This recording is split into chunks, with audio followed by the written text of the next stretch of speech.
Okay, I'm about ready to join.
Under God, indivisible, with liberty and justice.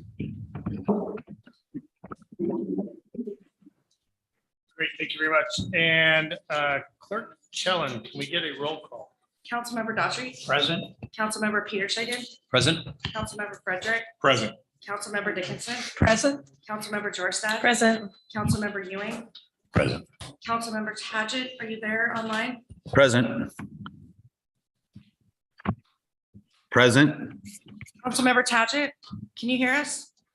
I can hear you. See him.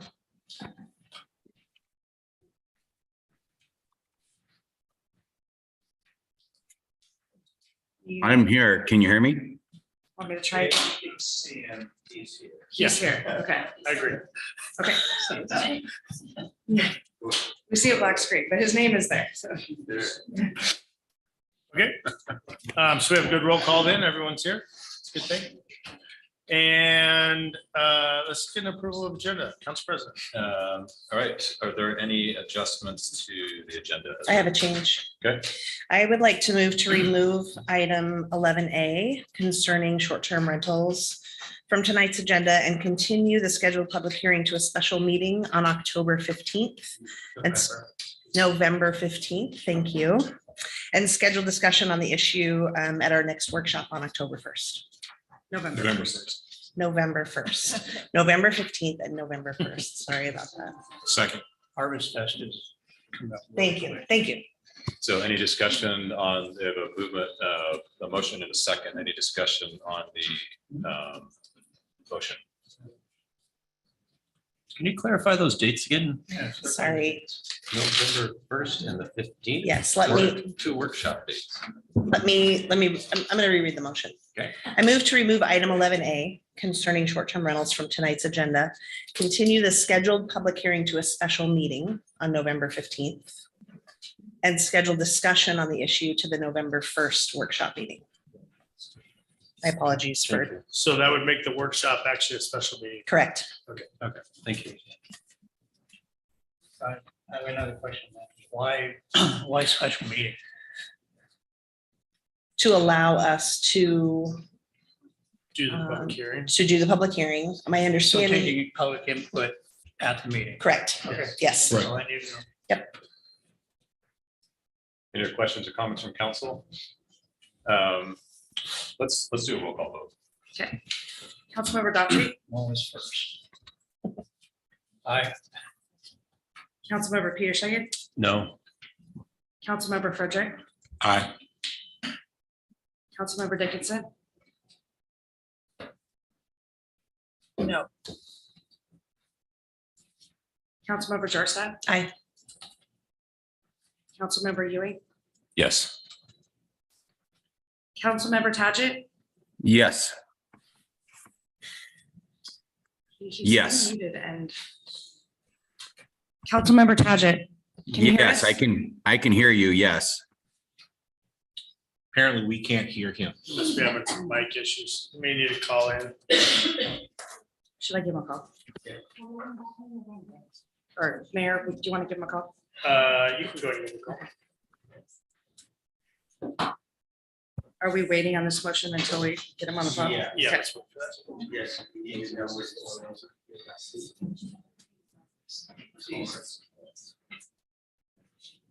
Although his phone won't change. Oh, okay, but we can't hear you. Okay, so I have Councilmember Tagent on the line. He can hear us. He just has for some reason can't communicate. He's gonna log back in, but his vote is yes. Okay. Thank you. Thank you, Marcus. Okay, so we have, so the motion passes. Are there any other adjustments to the agenda? Okay, with the amended agenda, do I have a motion to approve the agenda as amended? So moved. Okay, I have a first and a second. Any discussion? Hearing none. We could do a roll call vote again, please. Councilmember Daughtry. Aye. Councilmember Peter Shagan. No. Councilmember Frederick. Aye. Councilmember Dickinson. No. Councilmember Georgetown. Aye. Councilmember Ewing. Yes. Councilmember Tagent.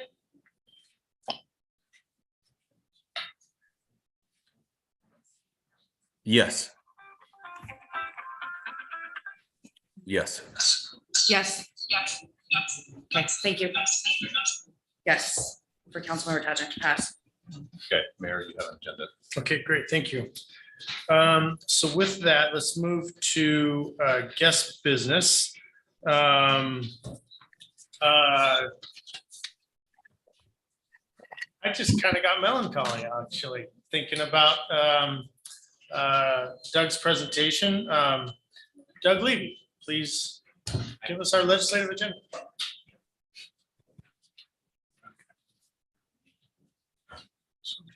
Good evening, Mr. Mayor and council members and members of the community and staff. I'm Doug Levy. Have been given the privilege of being your on-contract state lobbyist for many years and here to present a proposed 2023 state legislative agenda to you this evening. Kelly has it up on the screen. Just a couple quick reminders. I'm going to be working mostly off of the key priority issues, which are the front page issues of this agenda. And then we would bring the agenda to you for approval at a subsequent meeting. Open to any questions you may have on the entirety of the agenda, but the front page items are the ones that we would spend the most Lake Stevens time and energy on, and that's the ones we'll be going over tonight. And then just sort of a quick preview of things to be aware of with the 2023 session coming up. It is a longer session of the legislature, so this will be 105 days versus the 60 that the legislature does in even numbered years. That also means the legislature will adopt 3 major budgets, their operating, capital, and transportation budgets for the 23-25 biennium. They'll have a few big issues in front of them as always. Behavioral health will be one. A slight slowdown in the economy will be one. What to do about the prior Blake decision on drug possession, drug use statutes will clearly be one, and we'll go over that on our front page list. But no shortage of issues as always, and this is our shot at capturing the ones we think will be the most important for us to involve ourselves in. So I'll go through now the list that Kelly has up on the board, and then when we get through that page, again, happy to take any questions you may have or field any concerns you may have. So first item on the list, it won't surprise you to see that transportation infrastructure has been on your list for as long as I've worked with you all. And we did have a 2022 legislative session where members of the legislature passed what was known as the Move Ahead Washington package. 16 years, $16.9 billion of investment. But in a lot of cases, they put projects on a list, they allocated money for them, but they didn't necessarily sequence them or indicate when construction schedules were going to occur. So that makes the 2023 session really important for that reason. So we've listed out a few things here. For example, the legislature allocated a little over 210 million toward the US 2 trestle. A very good down payment on getting that project done. But we'll want to make sure that the legislature is putting that in a high priority order.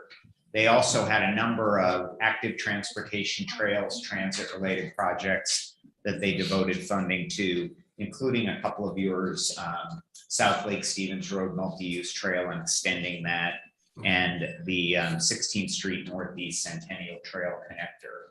So again, we flagged those for just really advocating that those appropriations and those construction schedules get to you as early as possible. On the capital budget and quality of life side, we have the renovation and construction of the Cedarwood Clubhouse and seeking $1.2 million to really take that project and that facility, which was deeded over to the city by an HOA group, and make that into a really first-class community and youth recreation center. And we had an event here in August. The weather was a little different, a little brighter, and the mayor was able to go over that project with members of our legislative delegation. Remember, that's a new legislative delegation from the 39th district. But I think we had some real receptivity to working on that capital budget request. So we've got that high up on the list. And then on the criminal justice, law enforcement, and public safety side, I mentioned at the outset of my comments, the Blake case. There had been a state Supreme Court decision, Blake versus State of Washington, that dealt with a particular offender and whether that offender knowingly or unknowingly was possessing a small amount of drugs. And the legislature reacted to the Blake case and passed a statute to deal with drug use and drug possession moving forward. And that was in 2021, and it was Senate Bill 5476. The legislature took a shot at crafting a statute that they then sunsetted for June 30th, 2023.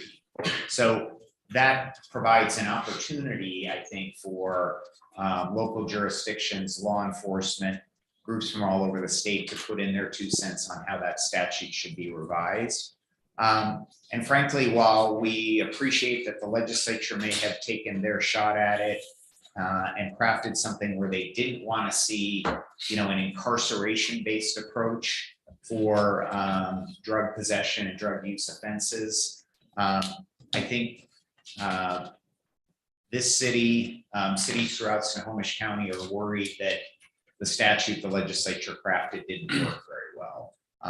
For one thing, it mandates that on the first 2 offenses at least, it must be a diversion approach. And there really isn't any toolbox for law enforcement to make sure that someone can have accountability and a potential consequence, and, for example, get in front of a court and get prescribed treatment and help. So Mayor Galey has obviously been very active on this issue in discussion with a number of other Snohomish County mayors that have banded together and really made it a priority to try and get this statute recalibrated in a way that continues to show compassion, but also has accountability for those who are offenders, who are open air drug users, who are repeat offenders, and probably need help in a way that they're not getting under the current statute.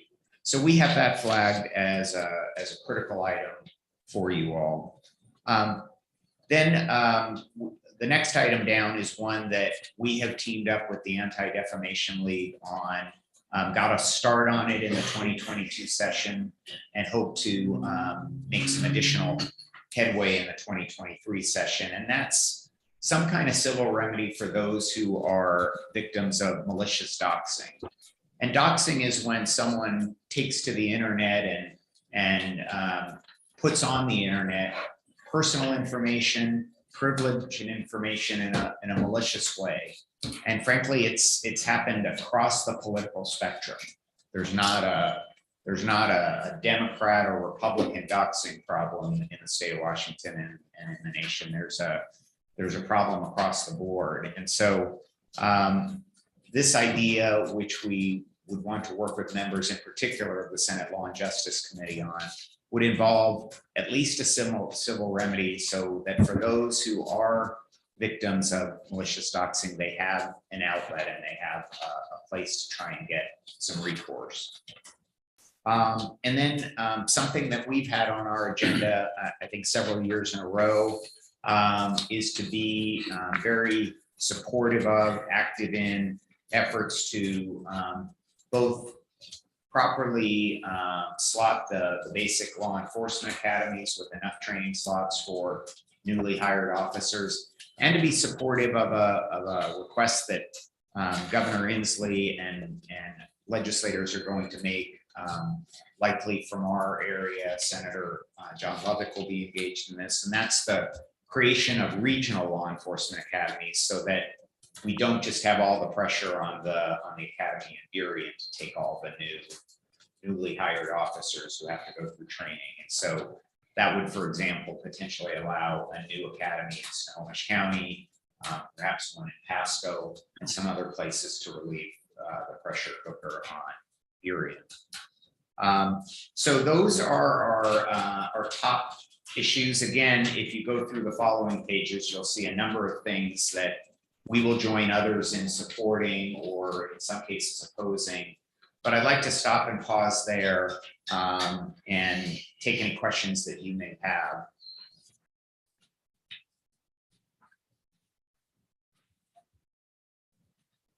So Doug, this so-called red wave, which is not likely to happen in Washington State, in the event that one or both chambers switches parties, how would these be impacted? How would these priorities and legislative agendas be affected? I think that's a great question, Mr. Council President. I would say that in the case of the transportation and capital items we have on your list and things like the Basic Law Enforcement Academy and regional academies, I think whatever composition the legislature has, those issues are going to be dealt with in a very similar fashion. I think the way that the legislature approaches revising the Blake statute, if the scenario that you just portrayed were to occur, I think that could bear some change. I think if it is a democratically controlled legislature come 2023, it's going to be really incumbent on some members in the middle in both parties to try and push for some changes. Mayor Daley, for example, was part of a recent meeting with Senators Mark Mullet from Issaquah and Jesse Solomon from Shoreline, and they want to try and broker some kind of middle ground in 2023. So I think no matter the composition of the legislature, you'll have some members that are trying to sort of skate that middle lane, if you will. Thank you. You bet. Doug, I appreciate your service to the city. It's been welcome and very helpful the last couple of years, so I appreciate that. Has there been any published information that it commits to what the $210 million is going to be used for on the trestle? There's been some published information. I think there's the idea of doing, a very comprehensive environmental impact statement of modeling different solutions. The legislature asked very specifically in Move Ahead Washington that the State Department of Transportation look at multimodal solutions across the trestle. So there's been a bit, but I think to your question, there's a lot more work that needs to be done on detailing the exact use of that money, and then the tranche of funding that's going to be needed to carry out the rest of the project. So essentially, there's no hardware that's going to come out of this $210 million to alleviate any kind of issues on the trestle. Yeah, I'd say that's right. I think it's important prep work, and the legislature is not going to allocate $200 million to a project and then abandon it. So that's probably the most important thing that came out of Move Ahead, is that there's enough funding in that project that you have a legislature that's likely committed to see it the rest of the way through. But the $210 million, I think, and for you all and members of the audience, that's not going to build a structure. No, correct. Thank you. You bet. And if I can follow up on that. So I know next week I have a meeting on this subject to talk about the Everett side of it. So maybe there'll be a little more clarity of where this money is going. And so I'll report back on that. Okay, great. Thank you. Yeah, so just one more piece of info. I had this skit meeting this morning. We looked at our, the Snohomish County list of projects and how the prioritization projects. I think you missed that, didn't you, Doug, this time? First time I ever? did. I'm normally very good about being at that one. I let them know I had. The rest of the trestle is a $1.6 billion ask, and that's what's on our list. Now, how long is it gonna go and what's the rise in that cost gonna be? It's anybody's guess, but there's a $1.6 billion placeholder on the Snohomish County's projects list, prioritized project list. I think that was $2017. Yes, no, that was That's- 2019. Yeah. No, 2020. Yeah. It's been updated since then, yeah, $2020. We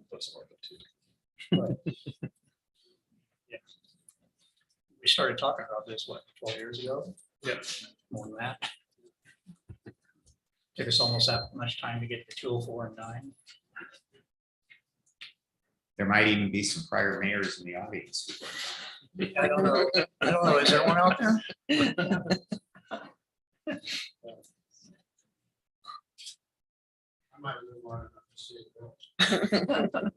I'm not counting on it. Let's hope. Do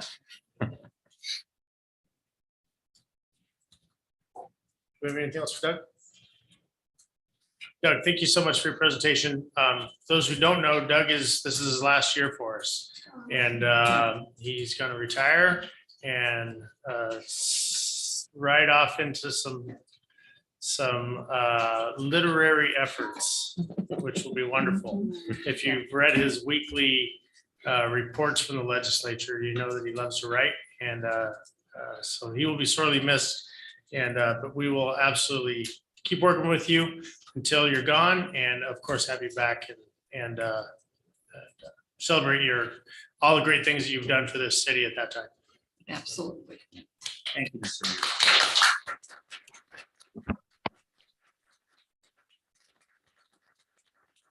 I would just quickly say, and I've said this to the mayor and Gene, but it's been a real privilege to work with all of you. And I look at all of this transformation along Main Street and fronting the lake, and wow, what a great community revitalization you all have underway. And I feel very fortunate to have worked with you on that. You're going to have a new fellow overlapping me for a couple months named Trevor Justin, who is going to be coming before lots of you shortly, and a young, smart up and comer. So I think you're going to enjoy him, and I hope you'll give him all the courtesies you've given me. It's been a great ride. I think about 10 years representing the city and the community. So really enjoyed it. Thank you. Thank you. Go ahead. I'm sorry. Great. Thank you. Thank you.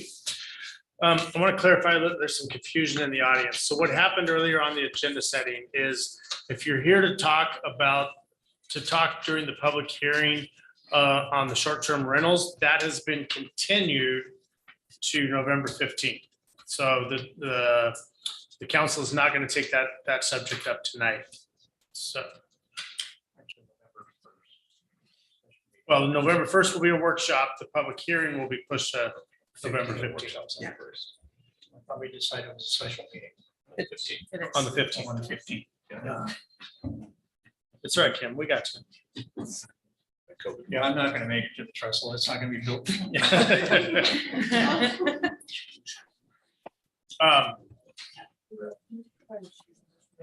Citizen comments should be held on the 15th. No, well, so we will still do citizens comments tonight, but if you want to talk about the SGR, you can do that during the citizens comments portion, or you can wait, because I've got quite the stack for the public hearing that takes citizens comments during the public hearing. November 15th, correct. If they wait till the 15th, then it becomes part of the record on this particular issue. So Correct. But you can do it tonight if you want to do it in citizens comments. It's in record, correct. Yep. Thank you. All right, so with that, we're going to move forward to the Snohomish Health District update. Katie. Thank you so much. I came efficient this time. I was virtually last time, so thank you. I'm Katie Curtis. I'm the Director of the Prevention Services Division at the Snohomish Health District. And I did not bring the. Is somebody else? Okay. Yeah, no, yeah, I'll do, Okay. give me the sign. Okay. So quickly, just to give you kind of an overview of what the Snohomish Health District looks like, we are comprised of 3 divisions. We have our Environmental Health Division, which includes our food safety, our land use, and our safe environments program. Also under there, even though it's in its own separate circle, it's actually under environmental health. It's our customer service department where they do birth certificates, death certificates, and help people with permits. On the other side of the house, which is my side, is our prevention services division, where we handle all of the diseases and moms and babies stuff. And then we have our administration. So our environmental health staff has been very busy out here in Lake Stevens. They have done 145 restaurant permits and have done 97 food inspections.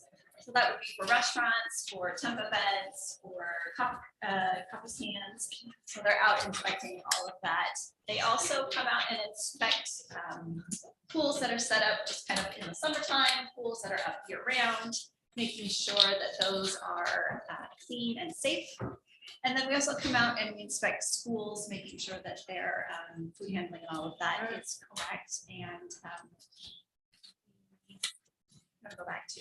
Okay, so, am I on the right one? Yeah. Okay, great. We also handle septic complaints and solid waste complaints. If somebody has a bunch of garbage out in their yard or property, we will come out and look at that and see what's going on. And if they attract pests, then we care very deeply about that and we look to get that taken care of. Next one. So our vital records staff are very busy. We provide birth and death certificates for anybody who is born or died in Washington State. If you're looking for a birth certificate from another state, that you have to go to that state to get that. Washington became a closed record state not that long ago, so you need to prove you are either the person asking for the certificate, birth certificate that would be, or you are a direct relative of that person in order to get a birth or death certificate in Washington State. Prevention services, we've been super busy, not only with the continuing impacts of COVID, but we also were dealing with some monkeypox cases earlier this year. Likely that has slowed down to a trickle, at least for our county. We got maybe 1 this week, so that is great news. We were kind of expecting those case rates to double every week, which was kind of a sad proposition for us. That did not turn out to happen. We have, however, had 16 cases of tuberculosis already this year, so that is not a disease that is gone, but it's still lingering out in our community. And unfortunately, our syphilis rates are high. They're high nationwide, but they're also high here in Snohomish County. For those of you who don't know, Dr. Chris Spitters retired at the end of June. And we have Dr. James Lewis as our new health officer. He was the doc down at Public Health Seattle County. So he came to us with some good public health experience. And he is proving to be a good leader for the county. And if you have not heard, the county will be, or the health district will be transitioning to a county department come January 1st. With that, we will be having a new department director. So our much beloved administrator is stepping down and we will have a new administrator on January 1st. So it is wild and crazy times at the health district, but we work with the county on what that means to kind of integrate into their work, but that's moving along and hopefully it will be seamless for all of you and only we will know what's going on behind the scenes. And then lastly, a 15-member board of health, which is made up of elected officials, and that will be changing come January 1st to meet the new rules around that. So more to come on what our board of health looks like, but they will be acting in assuming somewhat of the same function that they're doing now. Will just be comprised of a different set of folks. And,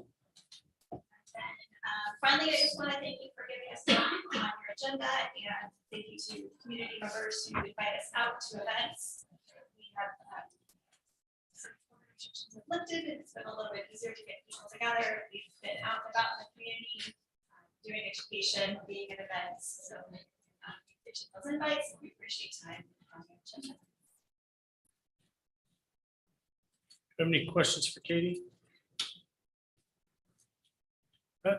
Who's the beloved? Beloved what? Our beloved administrator. Administrator, right? Who- I think his name is Sean. Oh, so, okay. I paid him to say that. I Must have been a lot. know. Hey, Katie, thank you very much for your presentation. Thanks, Katie. Thank you. All right, let's move forward to citizens' comments. And how we do citizens' comments. We have people online as well as in person here. So we provide 3 minutes to provide citizens' comments, and you can address the council on whatever subject you wish. When you hear a little beeper on my phone, that means you have 10 seconds to wrap it up. So you Okay, Mayor, we're actually gonna have it virtual for people if you'd like. Whoa. Ah, Tech. All right, cool. Let's do it that way. So with that, let's ask first for anyone online who wishes to provide comments. I don't see anybody. So anybody that is joining our Zoom meeting, if you want to raise your hand in Zoom to let me know that you'd like to speak. Okay, great. So let's go with, first of all, Sue Fernald. And if you could, yeah, just hit the podium.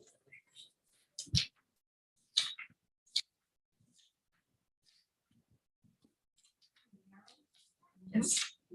Hi, good evening. My name is Susan Hall. I've been here in Lake Stevens for 17 years, very active in the community. I have 2 things I rally for, seniors and children. So I'd like to speak to you tonight about your city council staff report regarding the budget. And I'll read the one line I have concerns. As a reminder, the Lake Stevens voters approved the Transportation Bennett District, an updated capital project will be presented to the council in 2023 as an amendment to the budget to include the previously reviewed list of projects. This concerns me as this is a sales tax. As most of you know, we're in an inflation. Seniors have been hit very hard with this. And I'm more than willing to pay if I can have some guarantee that the majority of this money for the next 2 years will go to the sidewalks nearest the schools. If you have children, this year, they deemed because of the bus drivers, and this is the new norm, okay, so they would walk. I just came from the high school, there's free school, I live in the south, there's free school. Those kids are gonna be walking in the dark very soon. I think, I just looked it up, there's over 9,000 kids in that school district. I think it should not be a 10-year project. Within the first 2 years, I think the majority of the money should be used to get the walkers that are within 1 mile of the elementary schools first and go down from there. When I looked at this list of capital project requests, yes, for everybody, I was a budget analyst for Bellevue Community College. I do understand this. Some of these requests need to be put on hold and wait. I think the safety of our children are the #1 priority. If you've been down 91st and you see the cones, to me, that's not safe. It does get the kids there, but the traffic, the cars, you've got Lake Stevens Middle School, you've got, I don't know the name of the school, you've got Cavallera. This money must be used for what you're asking the citizens to pay. Thank you.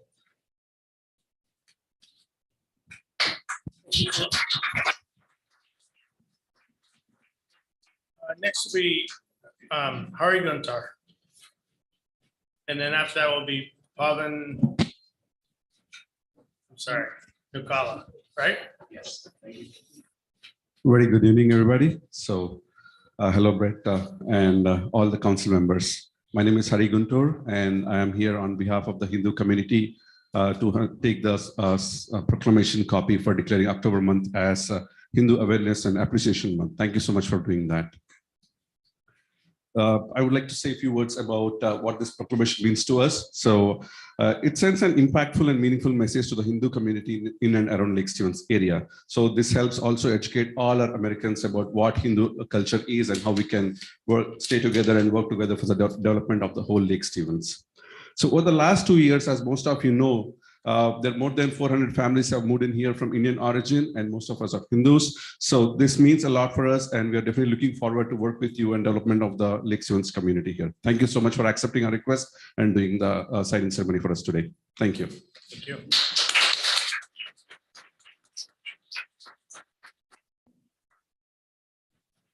Hey. Good evening, audience. Good evening, Brett, Gally Mayor, and City Council President and Council members. Myself, Pavan Gokala, I moved in 2021 to Lake Stevens. So we celebrated Diwali yesterday, and today's proclamation is timely for the community. On behalf of various community organizations like Indian Community Center, Hindu American Foundation, HSS, Seva USA, TTA, Water, and many other Hindu temples, I would like to convey sincere thanks to all the city council officials for awarding the proclamation. During this season, we are also doing service called Seva Diwali, and even for giving back to the community. As part of this, we will contribute to the local food banks. Last year, as part of Seva Diwali, we contributed 60,000 pounds of dry food to local food banks in Greater Seattle area. We will work with the city on implementation of the same in the Lake Stevens area. Thank you again for your proclamation, and we look forward to continued engagement with City Council on development of Lake Stevens through various community service initiatives. Thanks a lot. And if you all are okay, as a token of gratitude, audience who did not attend Diwali event, I brought some sweets and chocolates. Please feel free to. Yeah, thanks a lot. Yeah.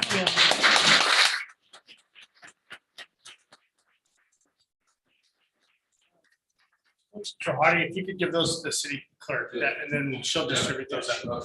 Thanks a lot. Thank you. Thank you. Thank you so much. Okay, so I'm gonna go through the list that are listed as talking about short-term rentals.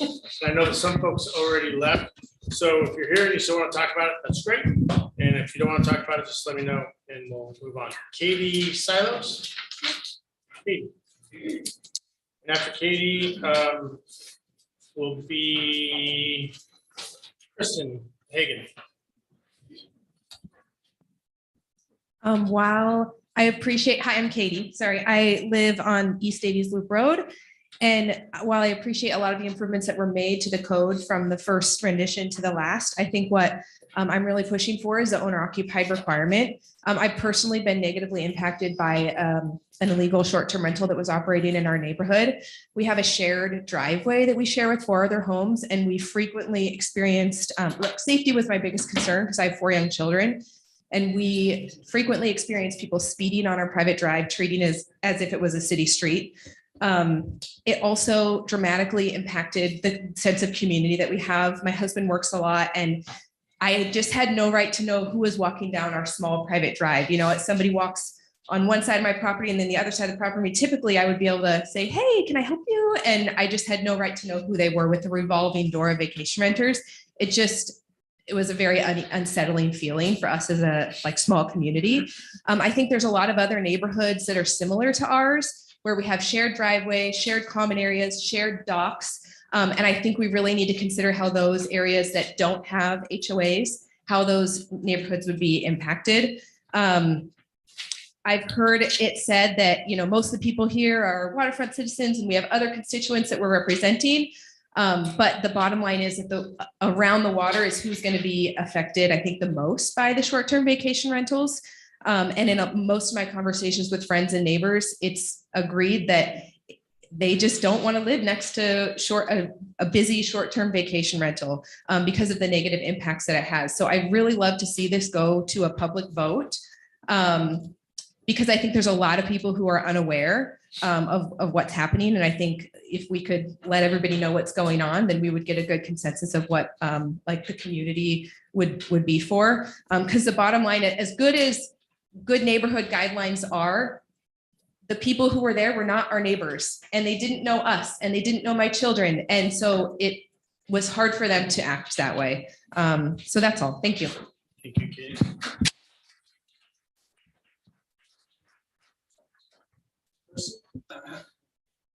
And then after Kirsten will be Eileen Sparling.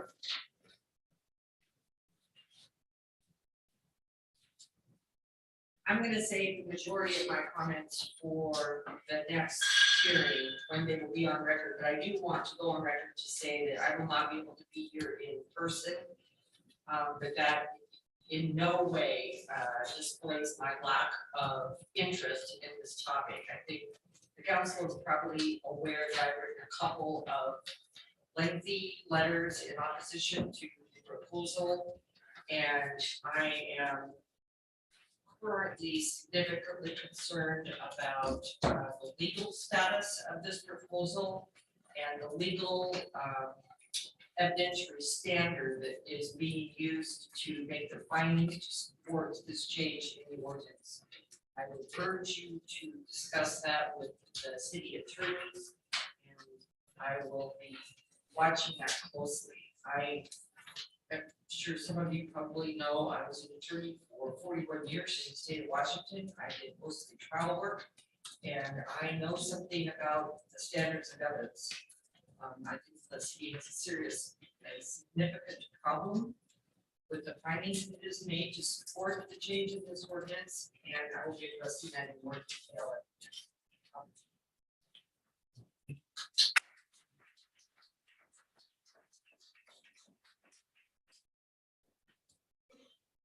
I'm going to ask that we hold on the applause so we can get through this meeting. I appreciate the applause, but we have little people at home to hang out with. Mr. Mayor, this public hearing on the 15th will be available to people on Zoom as well. Absolutely. Is that okay? Absolutely. Thanks.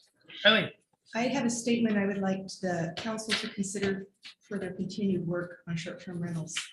After 5 months of public testimony and well over 100 letters and signed statements, the council subcommittee has demonstrated they are incapable of addressing public concerns surrounding recreational rentals within our city neighborhoods. The favor for businesses and corporations to purchase our homes and operate short-term rentals in our residential areas is disconcerting. This council subcommittee is clearly not representing the majority of citizens who reside, raise families, and retire here. These are your constituents who are vested in our community, who vote and approve levies, projects, and programs that support and benefit the city. These are citizens who write letters, attend and speak at council meetings, and almost all of them support the Planning Commission's proposed ordinance, including owner occupancy and hosted rentals. You tell us you are not only accountable to these citizens, but all of the citizens in Lake Stevens. Who are these people supporting business and corporate owned rentals? To suggest short-term rentals is an entire Lake Stevens issue is simply untrue. Lake Stevens has experienced tremendous growth over the past 5 to 10 years.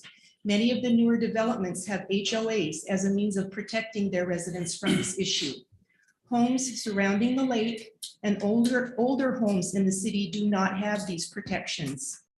This is a complex matter, but we have excellent examples of other cities' short-term rental regulations we can work from.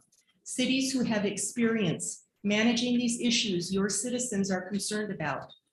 Councilmember Dickinson expressed it best when she stated we should strive to develop a regulation that other cities want to model. I am requesting that you create a task force, including residents from both sides of this issue, to develop a regulation that will support the majority of citizens who make Lake Stevens their home and who also want to supplement their income with short-term rental. Thank you. Thank you. And John Spencer. John, do you want to speak? After John will be Kim Shipman. Thank you very much. I'm John Spencer, 9925 North Davies Road. I think the last version of the ordinance was an improvement, but there are many elements of it that fail to meet, I think, the need for this community. I'm going to save all my remarks for the hearing. But since you had a workshop coming up in November, I would ask that you consider strongly at that workshop or establishing a citizens committee to work with your subcommittee. And I would stand here today in front of you and say, I guarantee you, if you had a citizens committee working with you on this issue, that we could reach the resolve, all of the issues here. And you could be very proud of the regulation or the ordinance that you ultimately adopt. As it stands today, there are not many people in this community that support the regulation as it's currently. Thank you, John. Kim. After Kim will be Todd. Ms. Bradley. Thank you. I originally came to talk about short-term rentals, but I'll go ahead and shelve that for the next meeting. Other than if there's a citizens committee, I would be very interested in finding out more information. And also I'm interested as to whether or not the workshop is open to the public. Is that something we can attend? It is. Yes? Okay, awesome. Okay, so I thought I'd take a moment. This is a little bit off schedule, but someone else spoke on it. I live just off Grade Road in the Covered Bridge neighborhood, and I have walked my dog, as Kelly can probably tell you, many times over the last 20 years. And I loop out of the bridge and I head down Grade Road. I loop past Hartford and go home, and that's like our standard walk. Since the speed on Grade Road has increased to 30 miles an hour, I now have to walk facing traffic. I do not trust walking on a stripe on the road without a sidewalk and have people flying at me from behind, going well over 30 miles an hour. I did happen to catch a couple of police officers, maybe a week, 10 days ago. They were helping a young lady on the side of the road. And they said, hey, I know you're busy, do you have a moment? And I expressed my concerns to them, and they said, unfortunately, we're well aware of it. So I don't know if that necessarily falls on your boundaries for sidewalks for schools, but that is a main arterial for people walking to festivals and things here in downtown, in Old Town. And so you'll see people with strollers and people walking their dogs and children riding their bikes. And all that separating them from vehicles going 35 to 40 miles an hour, and they are going, because if it's 30, they're going at least 35. That's just the way it works. And all that separating them from traffic is a stripe on the road. We have sidewalks part of the way, but then we just got a stripe on the road. And I just think that's an accident waiting to happen. So I just would propose either we slow people back down, or we make it a private, or make it a priority to make it a safer place for people to walk to Old Town. Thank you. Thanks, Kim. And Todd. Mr. Mayor, I'm gonna wait till the 15th. Roger. Roger. Mayor, I'm a little out of pocket here, but so the priorities, a couple comments on priorities that we put forth. Do we have the option, if the TBD is passed, to adjust the priorities as noted today?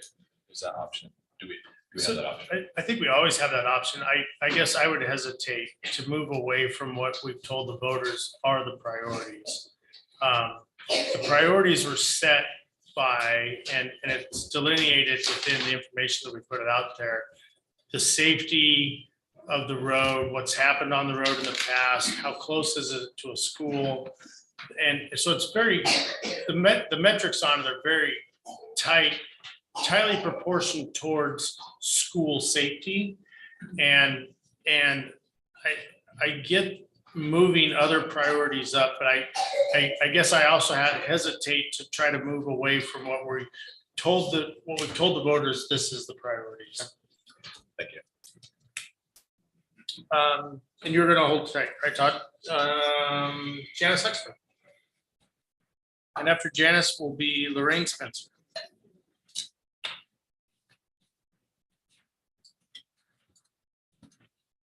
I appreciate just a moment to speak to council this evening. I was going to remind council, as I was reminded in Planning Commission last week, that we discussed the agenda for the year in January and agreed upon it as a whole. This was on it. We also, as Planning Commission, were briefed on this last December. This has been a long haul. And dare I say, needn't have been. So my request this evening was going to be that you take the parts of this that are good. There are some parts of this that are good, but that you remand it back to Planning Commission for further vetting to get some of the parts that need to be trued up. It can be done. We were not in agreement. We did have one dissenter in our group. We had lively discussion, and we can get this done if you cannot. With that said, this evening, you've also been handed a citizen committee idea, which I fully support, and as a citizen would fully participate in. I will volunteer my time and continue to volunteer my time for what's best for this community. And what is before you tonight was not what's best. So I ask you to look at this again. I will continue to stick with this because now I can't look away. And I appreciate the fact that some of you are willing to be open-minded and take into account you have a full room of people here, a full room of constituents that we have begged to come out to meetings. You put surveys out to make sure that we get feedback. You've received feedback on this one. You have it. Please work with it. Work with us. Thank you. Lorraine Spencer.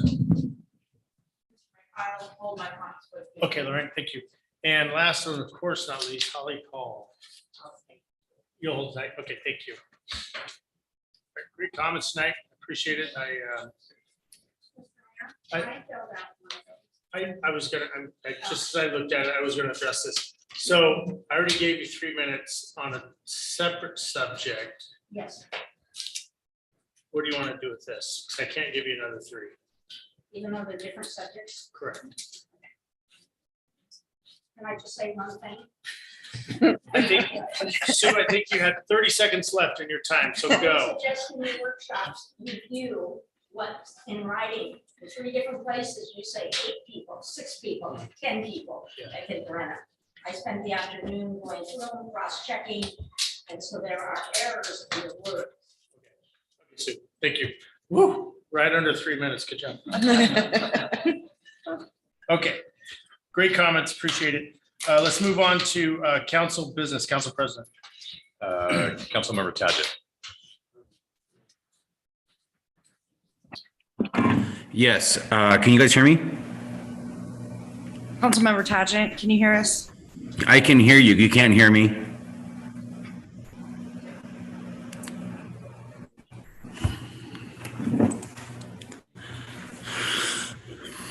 Can we just instruct him to call in if he has comments? Let me just call him right now. Councilmember Jorstad. Sure. Hey, Kelly, I can hear you guys. I fine. wanna I heard all the use- comments. I'm gonna wait a minute. I'll wait to report it from the trip to the Wave Tech conference. Thanks. He does have a comment on a recent conference he attended, but he'll wait till next meeting to do that. Okay. Okay. He can hear everything we're saying. He just Okay. can't communicate back. Sounds good. Yeah. Thank Sorry, you. I'm sorry. Go No, ahead. no, you're fine. Thank you. Good to know. I would like to use my time this evening to express my appreciation to our Lake Stevens city staff.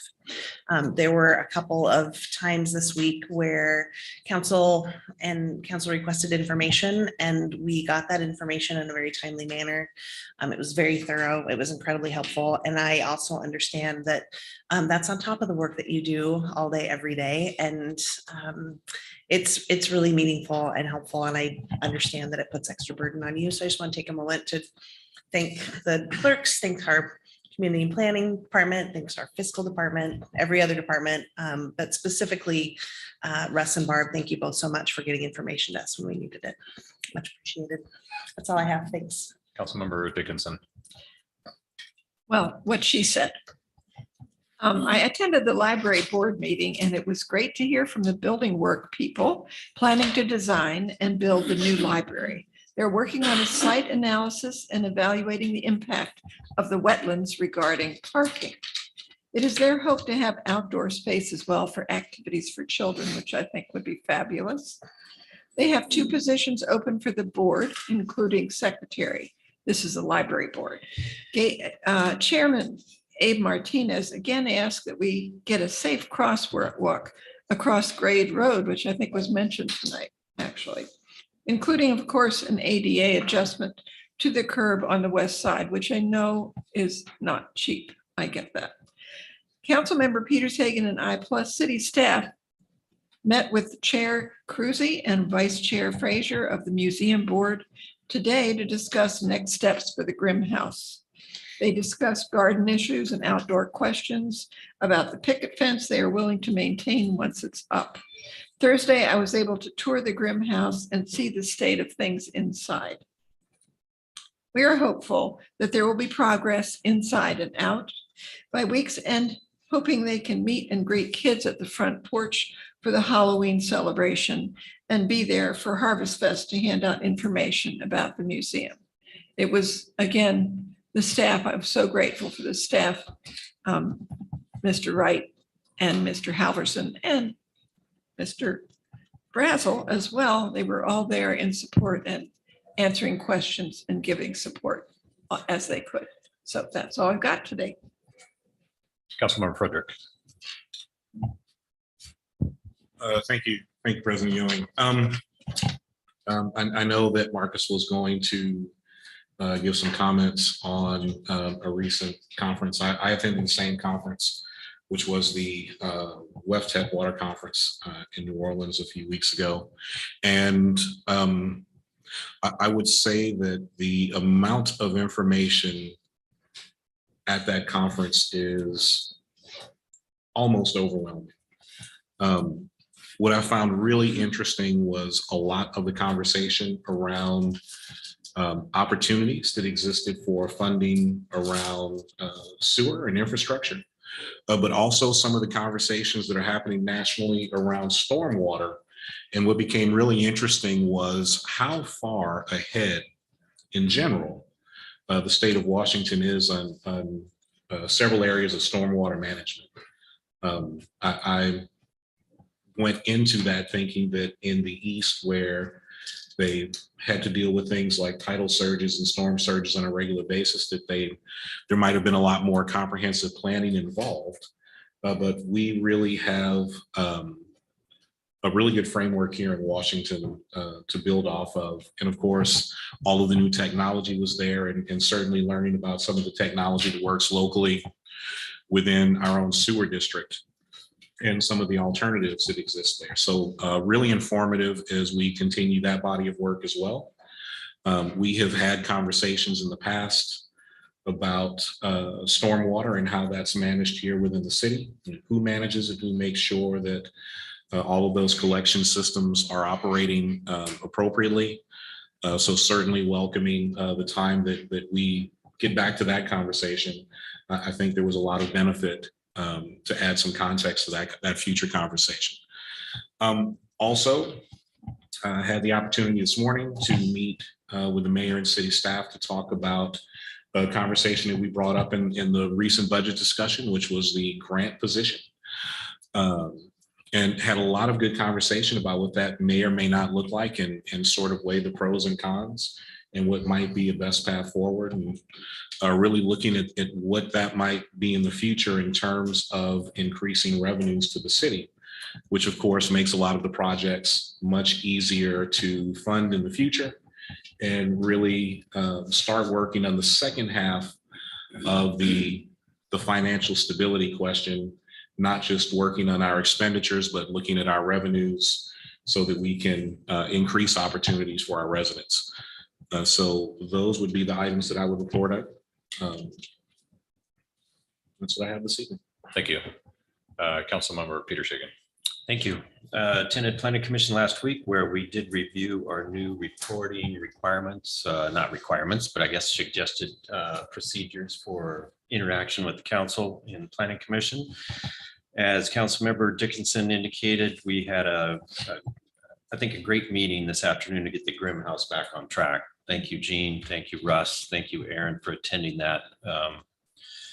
We're seeing some light at the end of the tunnel on that. So, and then tomorrow we do have a sewer utility meeting where we are going to be discussing a proposal on the Assumption Transition Plan. So hopeful that that will be coming together in the near future. Thank you. Thank you. Councilmember Daughtry. As I alluded to earlier, I went to the SCIP meeting this morning where they talked about the Snohomish County's priority list of projects, which there are many. The map has been updated with everything that we're talking about, especially community transits, bus rapid transit lines. We have the gold line starting up here this year and a couple of lines in the bucket to get started on. We also talked about the new ZIP in the Linwood area. It's almost an Uber-like transit from community transit, and it's only in a small area around Alderwood Mall.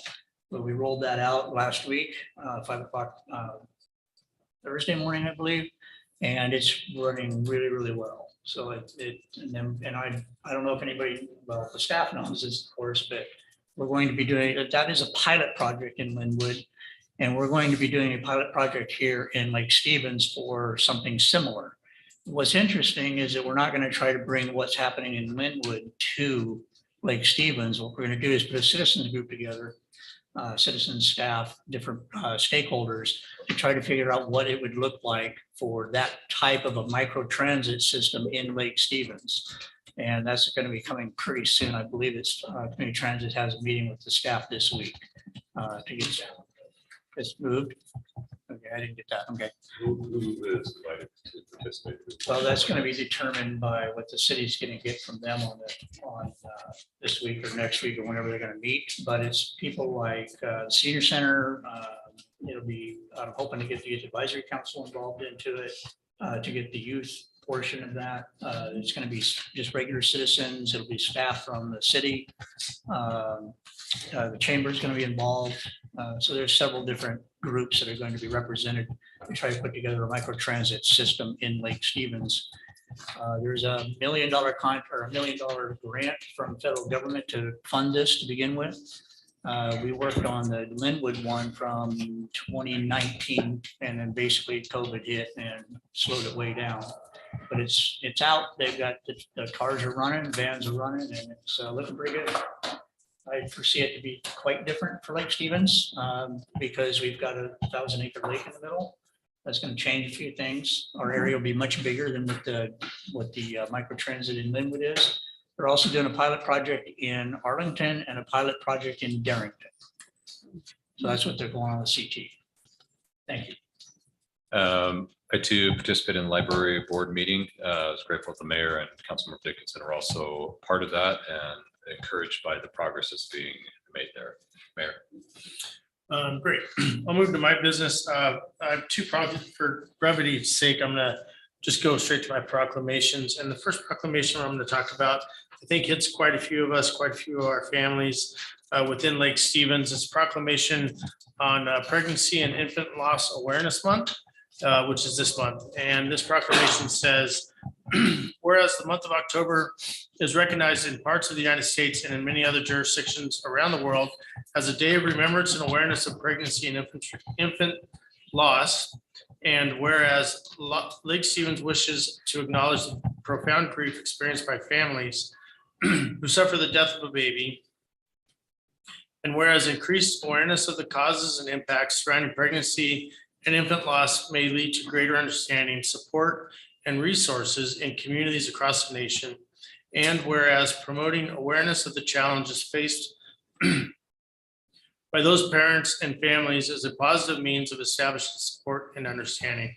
Now, therefore, I, Brett Gailey, Mayor of the City of Lake Stevens, on behalf of the City Council, do hereby proclaim October 2022 as Pregnancy and Infant Loss Awareness Month in honor of Elliot Ray Freed in the City of Lake Stevens, and encourage parents, caregivers, and all residents to become educated in opportunities to prevent pregnancy and infant loss and support bereaved families when prevention is not possible.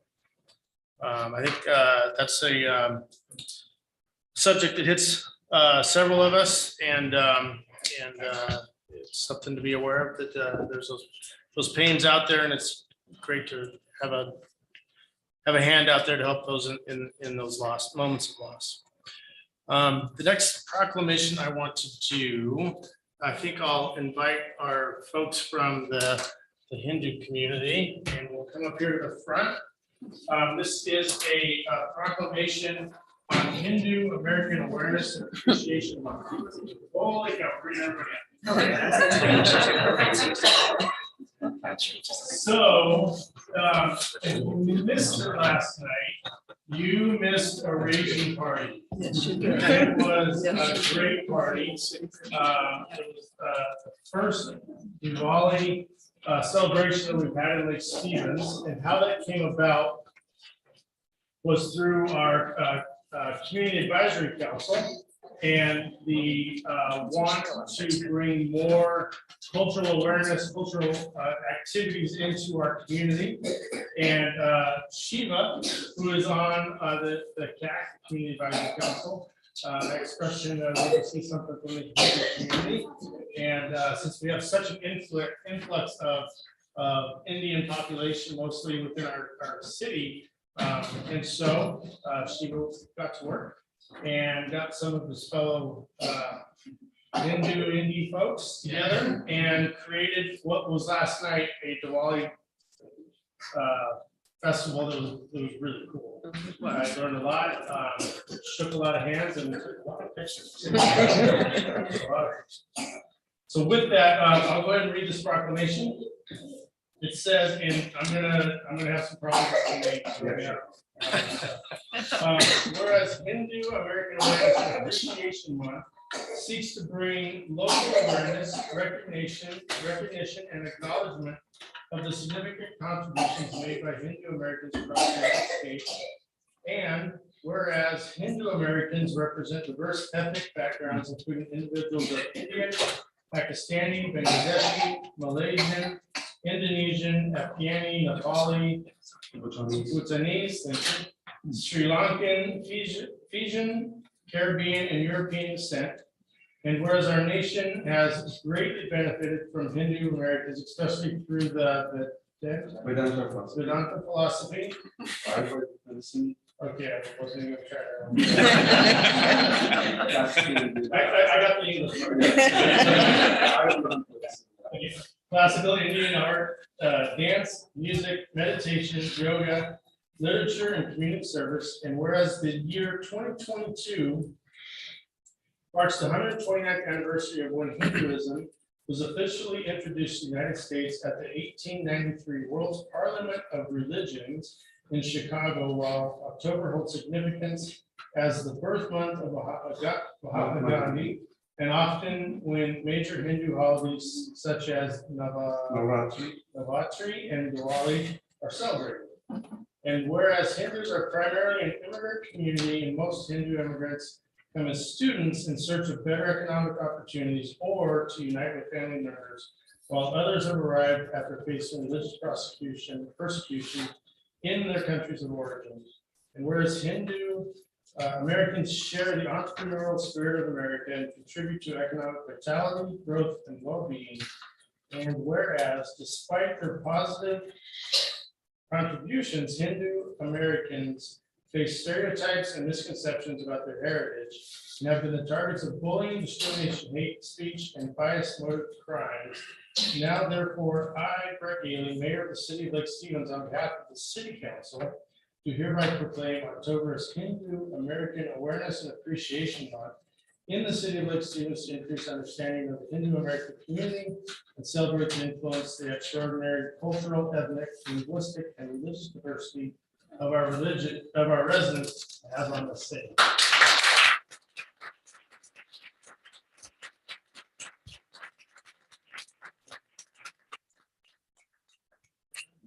And a Starbucks card for $5.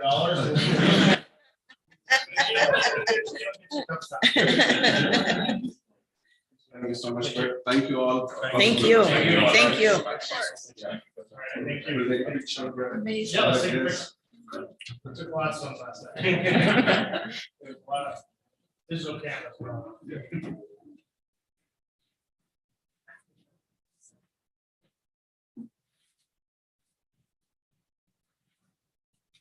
Thank you.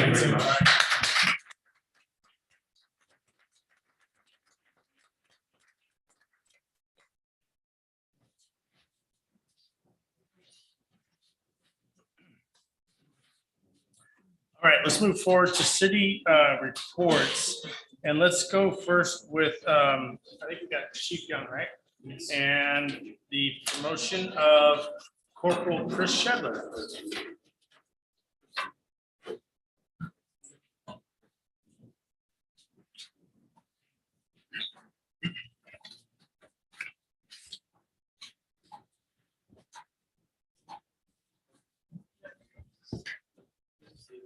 He wants to be front center.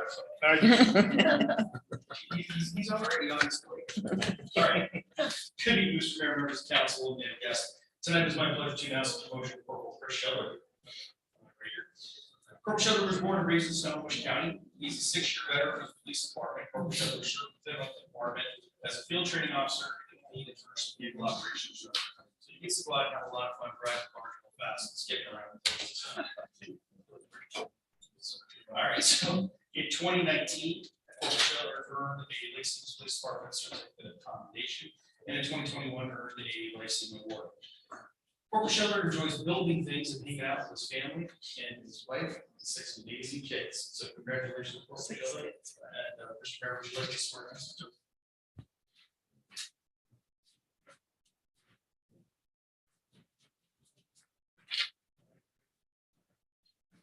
All right, Chris, raise your right hand. Repeat after me. I, Chris Shedler, I, Chris Shedler, do solemnly swear or affirm do solemnly swear or affirm that I will support and defend that I will support and defend the Constitution and laws of the United States, the Constitution and laws of the United States, Constitution and laws of the state of Washington, Constitution and laws of the state of Washington, the ordinances of the city of Lake Stevens, the ordinances of the city of Lake Stevens, and the mission and regulations and the mission and regulations of the Lake Stevens Police Department, of the Lake Stevens Police Department, and I will faithfully and impartially and I will faithfully and impartially perform and discharge the duties perform and discharge the duties of the Lake Stevens Police Corporal as a Lake Stevens Police Corporal according to law and the best of my ability. according to law and best of my ability.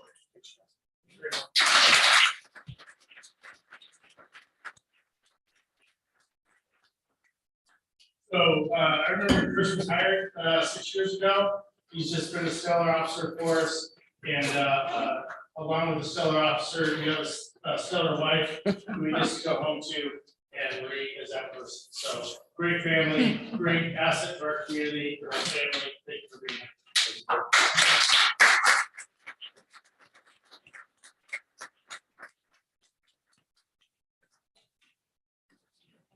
Thank you very much. Thank you. Congratulations.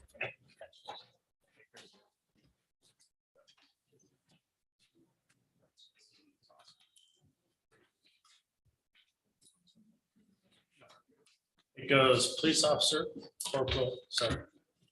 And detectives are not a promotion. Should be asked now.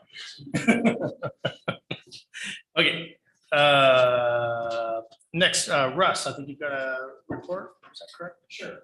So I just wanted to let council know that staff submitted the industrial site readiness grant for the Department of Commerce this week. We submitted a grant for $260,000 to go towards design work to improve sewer system in the industrial area. So that would be the first project. And we're collaborating with the sewer district on the design of that. So sewer extension, sewer pump station, as well as associated stormwater improvements, road profiles to again kick off what we'd like to do in the industrial area. We have letters of support from the sewer district for that, as well as the economic alliance for Snohomish County. So excited about that, and just wanted to let you know that we move forward with that. Great, thank you, Russ. Appreciate that report. And then Anya? Good evening, council. I just have a few quick updates from HR. We have a couple exciting events happening this week. Tomorrow, we are hosting the Employee Wellness and Benefits Fair here at the mill from 10 a.m. to 1 says for employees. And we're going to have local our vendors for AWC, AFLAC, Nationwide, other employee benefit vendors there, as well as our wellness committee or safety committee. So it'll be an exciting event for employees tomorrow. And simultaneously, a couple other HR staff are going to be attending and helping host our first ever government hosted job fair. It's going to be at the WSU Everett campus from 10 a.m. to 2 p.m. And this was a project that the HR leaders around Snohomish County worked really hard to put on. And we've partnered with WorkSource and other folks to make this happen. And so we will be having a job fair, also having some candidate support. So people that are seeking jobs can come and do resume consultation. We're going to be doing mock interviews and giving some tips on interviews for government sector, as well as just general application prep and tips on how to apply. So it'll be an exciting event tomorrow. Lastly, I just wanted to let you know that we had our WCIA annual audit yesterday. And what that really means is it's an overall education and risk walkthrough. It was our first in-person one since 2019. So it's great to see our representative from WCA here. She got a tour of the city parks yesterday, along with Sarah's team. And so it was a great opportunity to see all the parks and kind of answer questions, have some educational around parks risk assessments and whatnot. Also, we went over our audit portion, which is basically going over our losses over the last 5 years. And I'm happy to report that our losses are very low. We are on average, we're down 84% from the expected incurred amount of money, which I'll just share that the amount was $239,727 over a 5-year period. That's the total loss amount we've had. And from our group average, we are down 81%. So we are holding the group average down, which is nice. So I want to share that win with you all. And also WCA allots a training reimbursement amount every single year. And we are almost used the entire reimbursable amount of training. So that's all of our staff have been taking advantage of any and all education they have been able to get this year. So just want to share with you all. Great report on you. Thank you very much. Can I get a motion to pass the consent agenda? So moved. Second. I got a motion and a second. Any discussion? Hearing none, all those in favor? Aye. Any opposed? Okay, we have consent agenda passed. Councilman Tajin is a yes. He let me know. Oh, that's right. Sorry, Marcus. I need to clarify something. 12 is attached to 11. So what I want to do, but we did not include that in the agenda. So if I could get a motion to move this resolution 2022-14 to what would be November 15th, the same date as the public hearing. So moved. Second. Okay, I got a motion, second discussion. Yeah, so I read through that, and I think that this resolution actually is moving the fees for basically everything that has to do with hourly, which I don't think really means that we need to put it off, because I think this will all be included. If we pass this, it's going to be included when we do the new code. Well, but there may be a discussion that you want to change the fees based on what happens. Yeah. And I don't think we're in a hurry to change the overall fee schedule, are we? No? Okay, so we can wait on it. Okay. Any further discussion? All's in favor? Aye. Marcus, yes, no? Any opposed?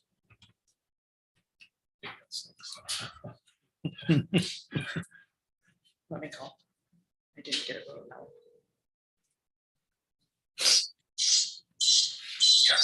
Thank you. All right, thank you. Motion passes. So with that, we'll move to a discussion item A, which is budget. Barb. Thank you, Council and Mayor. Get on there. So this is a continuation of the mayor's proposed budget. We're going to go over capital projects tonight and then some potential changed or updated recommendations. We are about 2 weeks out from our first public hearing that will include property tax and the first portion of the budget. We do have a meeting next week as a workshop if council needs additional discussion time. So hopefully we get through that tonight and council can decide if they want another meeting next week to discuss some more before we put the proposed budget together. So looking at our 2023 capital project budget summary, total anticipated capital projects are about 12,000 in the CIP. The budgeted ones are about 11 million. There are some projects that are not included in the budget if we're waiting on unsecured grants, that type of thing. So that's why the anticipated capital projects are actually higher. And then I go ahead and break down the funding sources for you. General funds, that does include the general and the pandemic recovery funds, street fund, there's some minor additions, traffic mitigation and park mitigation, and then real estate excise taxes, your sidewalk capital project fund, stormwater capital funds, and then we have this $4.9 million in grants. And again, some of this is secured and some are unsecured at this point. As a reminder, we do go through all the prior projects and make sure that they've gone through the scoring matrix and are as presented by Director Halverson previously. So some projects have moved out. They are still within the 6-year capital project list and or the 20-year project list, but not necessarily in 2023. So looking at our first set of projects, these are road projects in the blue, and then the gray are stormwater projects. Main Street is one where we, the grants, they're currently unsecured and forecasted in 2024. There is some funding in 2023 that is projected out, so we can get started on all of the design, etc. A few additional projects, as I mentioned here, projects that are listed in red, those are the ones that have unsecured grants. And so those will be added to the budget once we secure the grants and they're approved. Some additional things, the italicized projects were not necessarily in the 6-year CIP as they were intended to be completed this year. They have moved forward into next year. I did also include the forecasted 2024 as many of the projects span multiple years, and this gives you an idea of the current projects and 2023 projects and how they roll forward into the future years. One thing to note, we did add a line item for the ADA ramps and the compliance upgrades. I know that's been something that has been out there lately in the public, and we do intend on upgrading a number of our ADA ramps, and we do have a list of those projects and anticipate an amount not to exceed $400,000. That is, the funding is anticipated to come from a combination of the sidewalk project fund and the real estate excise tax. This is a list of your parks and your facilities. Again, the item in red, Sunset Park improvements, that's more future year project. That one we are waiting on a grant approval for. The Sunset Park dock and shoreline, we do have funding internally for that. A number of these projects are continuing projects from 2021, 2022, 2023. We are working towards getting those completed. There are some big ones on here, including your Frontier Heights, Eagle Ridge, Davies Beach Pier restoration, which is actually moving the police boat and dock and everything over. Also the floating dock for the row club.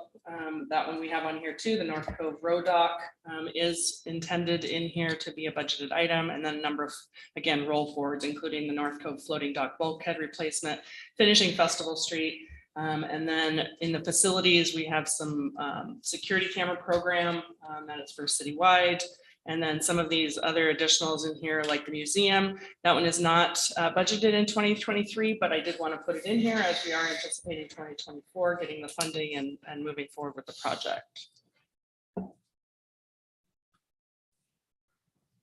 I did add this slide in here. And by the way, these slides are online. I did get those uploaded online. I will re-upload it with these 2 slides in it based on the comment made by Sue Fernald, and I did mention to her on her way out. This is our priority project list for the TBD. What is online? This is, I pulled this right offline. What is online is our intended use for the TBD funding. So These are the priorities we are looking at. The more funding, more funding comes in, we will go down the list and get more of these projects in. And then this is our road priority project list. Most of these are not included on our regular budget list as we intend to utilize the TBD. My comment in the staff report was just that we won't have time to add the funding sources and the expenditures prior to going to public hearing, which is on the 8th, which is actually before the results will be in on the TBD. So we will come back and add the projects, add the expenditures, add the revenues in if it is approved. So some updated recommendations, some position requests. I had mentioned this in the staff report. We are removing the request to change the part-time office assistant to full-time. Other things have come up in the person's life, and at this point, we leave that as part-time. We did add the grant writer, as Councilmember Frederick mentioned. We did have a discussion today. We will include the funding for the FTE. We've also had some discussions on whether this is better as a contracted position, more of a position to work with federal lobbyists. At this point, we're going to go through a process to prioritize the grant availabilities and then go from there. So we are putting funding in. We will put an FTE in so that if that is what is determined by management and council, that's the direction we want to go, the FTE is in there. Otherwise, we have the funding for the contracted position. So item requests, the mayor did go ahead and increase his recommendation by $10,000 to the senior center to that $30,000. So that is in the mayor's recommendations. Additionally, the IT data center hardware update request had originally, we were going to hold off until next year to see what we really needed to do, what was needed. Our server data center hardware is lacking capacity and is coming out of the stage where we'll be able to get replacement parts, et cetera. And we did have an issue yesterday with our phone systems going down. If we had additional capacity in our servers, that would have been mitigated. So this has been added to our request to get our data center hardware updated. That is coming out of the IT replacement budget. So that does not affect the general or any of our operating funds at this time. I did want to make a comment about our revenue. We received our updated information from Snohomish County, and based on the annexation that was done in 2021, we will be receiving the annexation funds in 2023. We did have this in our forecast. The forecasted amount was about $600,000. So this is about 10% more than we had originally anticipated in our financial forecast. So this is included in there. I just wanted to mention that as we had not included that in our previous discussion of property tax. This is just like new construction. It's not included in the 1% allowable increase on the levy. It does use the 2021 annexation assessed value and multiplies it by the 2022 levy rate. And that is because it was done in August of 2021, which is past the point of when they would capture it if it was to go into 2022. So if we had done it earlier in the year, gotten through the process earlier in the year, last year, we would have received the funding in 2022. But so this is actually the 2021 Southeast annexation funding. So this is just going back over the 2023 recommended budget summary. As you can see down at the bottom, it does include the grant writer. We have earmarked pandemic recovery funds for that as we anticipate getting additional grants that will help with that funding source. We will kind of look at what the funding is, what grants we're receiving, if we are receiving more street fund grants or capital project grants, we may be able to utilize some of those funds to pay for the project cost. And I did update the capital project budgets, as I mentioned in my staff report or in my email to council last week. I had not gotten the capital projects into their specified funds. That has been updated. Just wanted to give this back to you. I provided this to council last week as well. This does include the data center hardware update. That is the only additional change. that came out of this.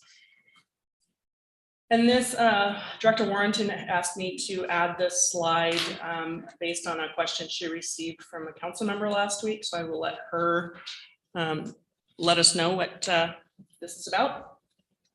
So this is regarding the salary survey information, and the request was to kind of be able to explain by group of employee what kind of increases employees would be getting with this implementation method, which, as a reminder, YIP means years in position. So the column on the left is percentage increase by employee. So what that means is 2 employees are getting a 0% increase, which means that they are either a new employee, meaning they have one year in position or less, and their position was very close to the 60th percentile already. So there's no increase needed. 12 people, 1% are in that 1% category, et cetera, all the way down to the 52 employees. There are a few employees that are going to be getting a significant bump. And the reason that is their position was that far off from our target of 60th percentile, and they've probably been here over 7 years, which means it's the higher cost. It's a higher cost. And to the right, it just breaks it down the same information by dollar amount. So you can see that.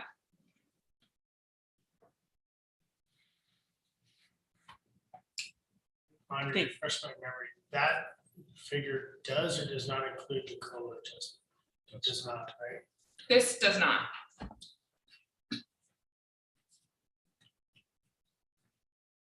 Okay, so.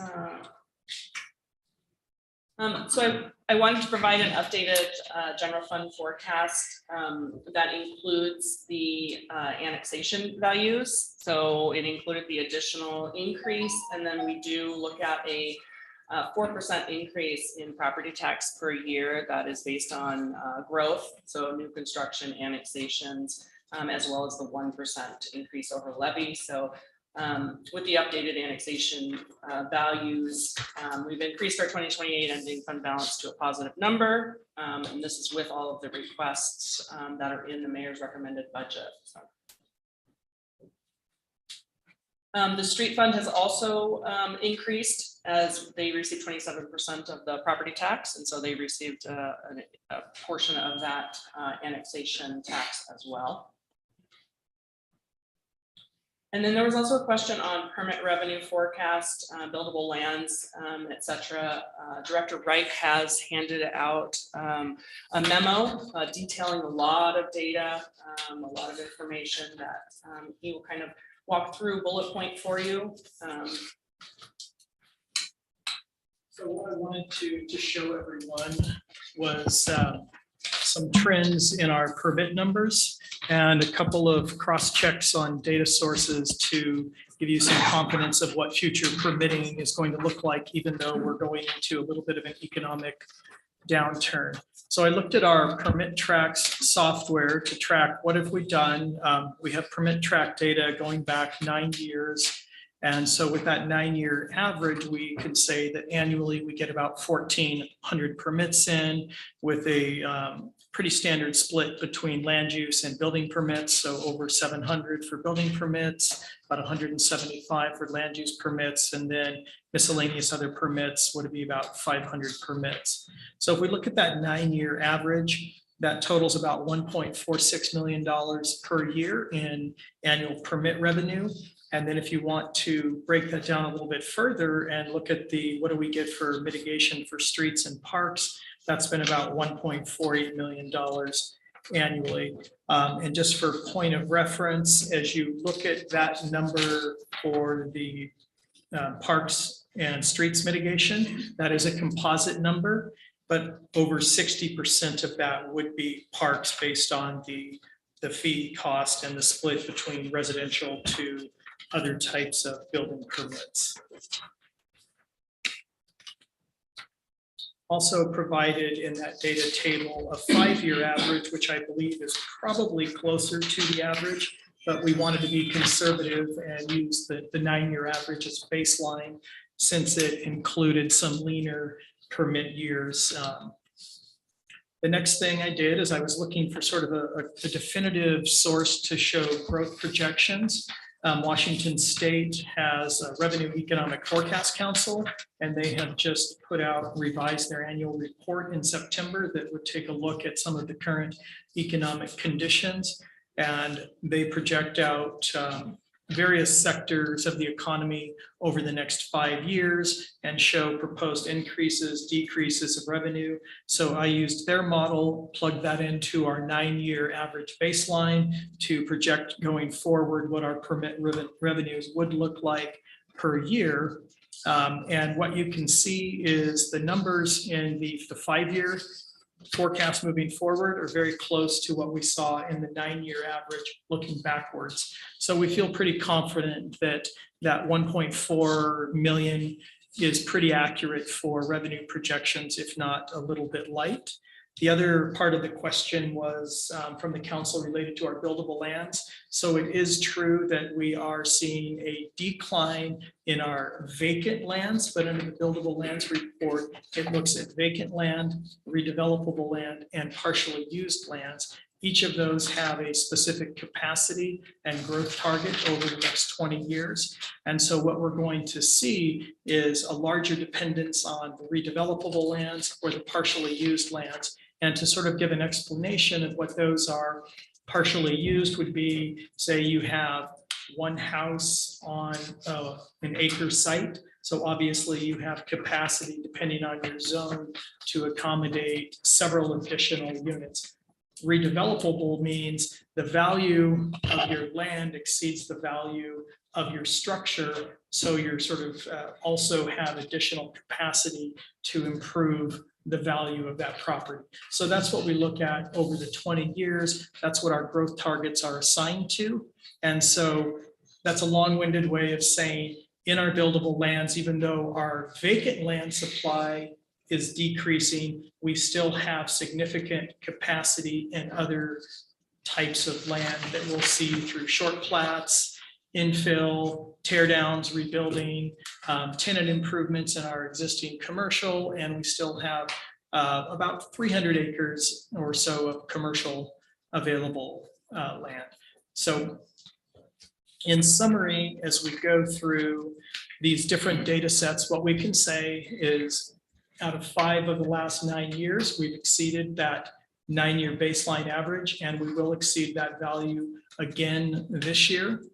There is adequate buildable lands to meet these targets. And we believe, based on these growth forecasts, that the permit expenditures will not exceed the permit revenue for the next 5 years. And comparatively, we will see similar growth numbers in the mitigation dollars moving forward, if not increased, because going into next year, we'll go out and do an audit of our our mitigation funds based on the capital projects that you've seen in the pipeline to adjust those funds to accurately reflect the proportion of growth to those funds. Any questions from council on the permit forecast? I see a couple of eyes that glazed over. I have a question. Related, but slightly off topic from the budget. The vast majority of our partially used and redevelopable land, our acreage is in residential zoned acreage. Will the housing action plan address strategies for looking at how we approach that land that is redevelopable? Short answer, yes. And as part of the comprehensive plan update next year, the city will need to reevaluate our residential properties, especially since our growth targets have been increased, to make sure that we can meet those targets. Great, thank you. Are there any other questions on that? I've got a couple questions. Much the same as we have vehicle replacement schedules for the police department and now for public works. I think we should have a replacement schedule for IT equipment. Same way. Obviously, IT equipment has a lesser years in service than our vehicles, but I think that we need to be looking at that a little bit closer. I for one would like to see have a replacement schedule the same as we do for And then I had one other question. We have the dock down, the road dock down here in North Cove. We've had some issues with the new road dock over at Davis Beach. Is there going to be, is it going to be necessary to have a budget amendment to get that fixed? Do we have a plan on that yet? What's going on with that? Getting our capital projects being able to start that one. I believe it is. I'm wondering if I misnamed it as North I just Cove Road Dock, because there's actually a bulkhead piece in the budget that is for the North Cove. I can And then speak there's a on Davis Beach. Thanks.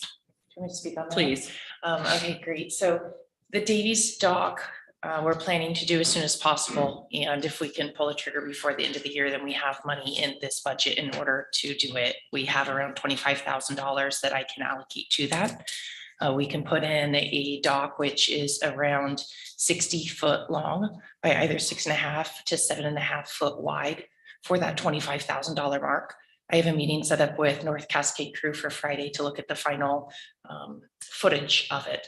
They've mentioned that they may want it to be bigger, and in that case, I've told them that that would cost money and they may be willing to contribute in order to go bigger than the 60-foot dock.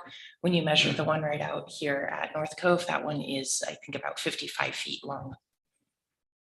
So doing that, we would leave the one that we built this year and just add a 16-foot dock lower to the water so they can get in and out. That's correct. So we'd be increasing the overall dock footage and room for boats over at Davies. And then North Cove itself is the separate project. That one does need attention if you walk out on it. Thank you.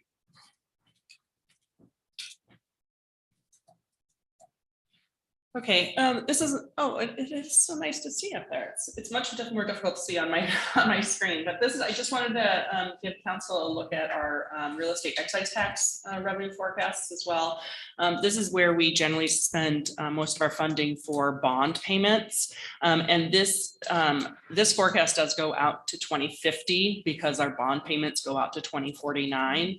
And we do show a significant decrease in real estate excise tax, yet we never go below an estimated 600,000 per year. This is based on our real estate excise tax receipts back in 2009 and 2010, never decreased below 400,000 even during the recession. So we assume based on just buying and selling of homes, we will not go below that 600,000. I did take 2022 through 2029, and then I just summed 2020 or 2030 to 2050. So it does show we have quite a surplus. We do look at our funding sources and our capital projects out a number of years. Right now, this currently includes our 2023 and then 2024 projects that are included in 2023. And then this is where we kind of look at what do we want to do with bonds? Do we want to do some bonds for or lease payments for additional projects? So I just wanted to go ahead and show that we do track this very closely. And our updated real estate excise tax for 2022 is nearly $4 million overall for both funds. Next year, we do anticipate it going back down again slightly to the $3 million that we had seen the last few years prior to the big COVID push in real estate. So.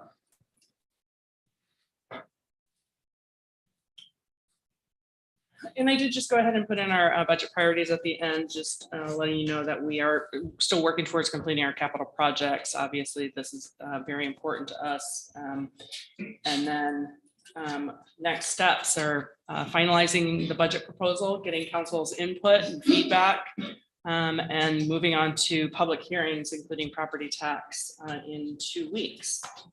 I'd love to hear what council has to say, and if the mayor has any additional comments. Be great. I don't have any comments regarding the budget, but I was curious as to it kind of relates to the budget, I guess.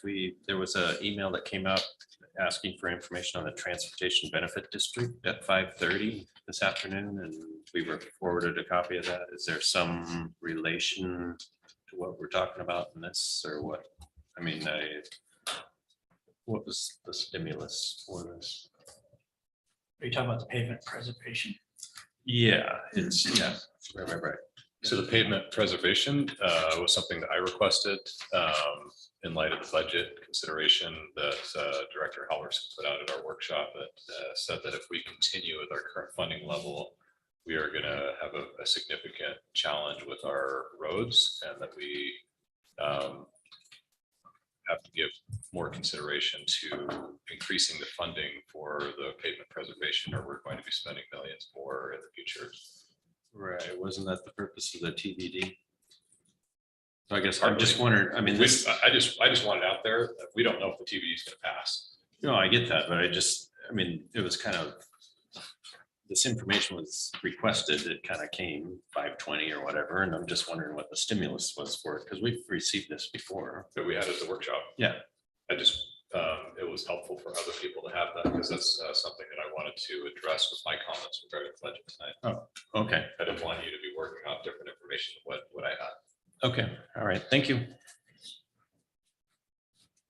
Yes, as a reminder, the TBD was intended to have $500,000 each year put towards additional pavement preservation to bring the total to the, I believe, $900,000 per year for the pavement preservation, and then the remaining would go towards capital projects and bonding, if I'm not mistaken.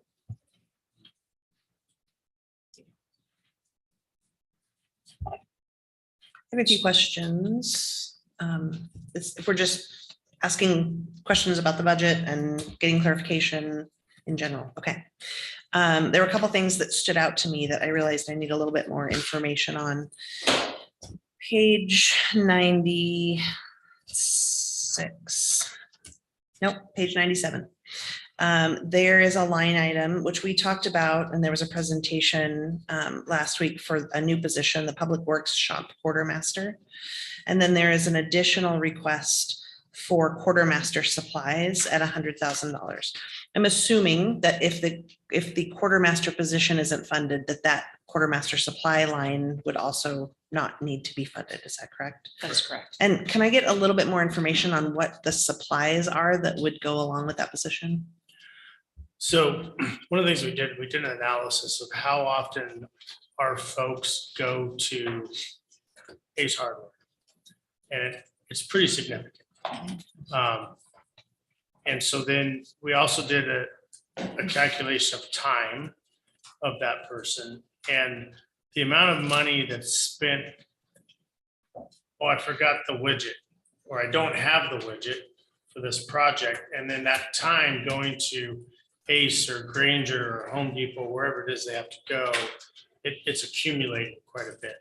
So the quartermaster spot, or in the Army, we call it the house mouse spot, will be that supply person within Public Works who will be able to look at projects that are coming, forecast parts, forecast needs of our crews so that they can pre-order that stuff, get it there on, inventory on time, on hand, so that our crews will do less getting their own stuff and be doing more work. So we see this quartermaster spot as really, it didn't quite pay for itself, but it was really close when it came down to it.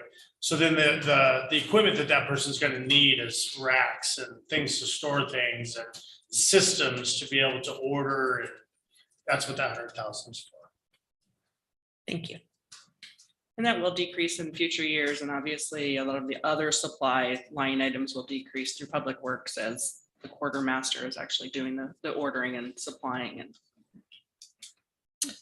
thank you. My other question, also on page 97, there are two different covers, a decant cover and a material cover. They're both pretty kind of big ticket line items. Can I get a kind of a better understanding of what those are for and what would happen if we didn't purchase those? Aaron, do you want that or do you want me to do it? I'm happy to take it, Mayor. You got it. Okay, great. And fill in anything I leave behind. Okay. Decant covers. Okay, so the way the decant works right now is we are trying to store all of the leaves, for instance, that we're picking up in our sweeper under our covered bays. But you can imagine the quantity of leaves. And so we pay by the ton to dispose of those. And if we can keep them dry in another bay, which is outside of the decant facility itself, that would benefit the city substantially. So the covers at the decant facility would cover our materials bins, which are different than the bays. So we can keep that material dry. Does that make sense? Okay. The benefit, there are several benefits to that. The city is paying about, I ran the numbers this morning, about $90 a ton to dispose of street sweeping material, which is really expensive. And the reason we do that is we dispose of it as essentially toxic waste or hazardous waste. If we get this cover, we can keep it dry. We can actually get the material to go below the threshold for hazardous waste disposal and reduce our costs in operation. So it's two things. It's going to be drier and lighter, and it's going to be cleaner when we dispose of it. So Is there, sorry to interrupt, is there an estimate as to how much we would save? I don't have that off the top of my head. Okay. But I can give you, it's thousands of dollars a month. It's not 10,000, but it's in the $5,000 range. It would be helpful for me just to have a sense of what is that investment?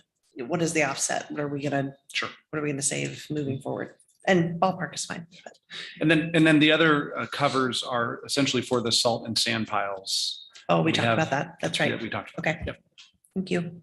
I guess that would also be somewhat helpful too. Like how much less will we have to spend on the salt and sand if we're able to keep it covered? Yeah. Okay, thanks.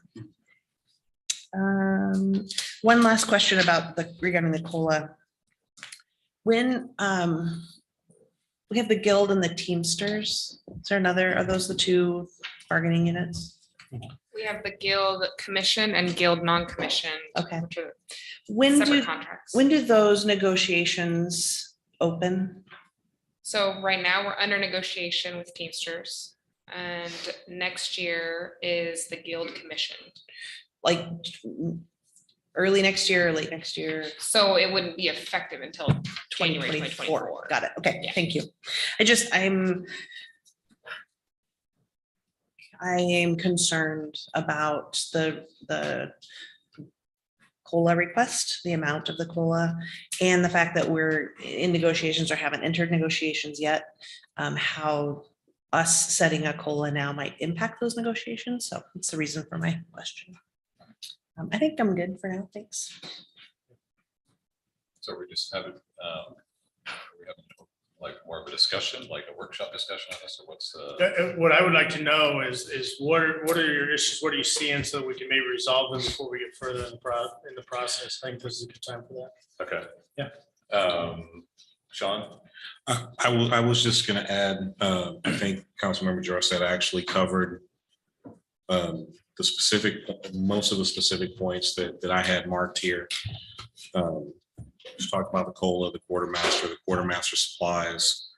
I wasn't as concerned about the covers. I guess the last piece here that I would ask about is the park ranger. As a this year request item versus a next year request item. And that is sort of just recognizing all of the other FTE requests.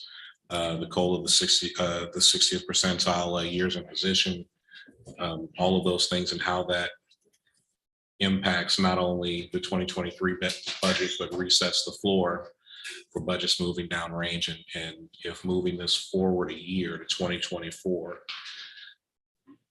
doesn't yield some benefit once we get further down the road with grants and really drilling down into improving our revenues for the city and sort of moving that ominous line to the right, further to the right.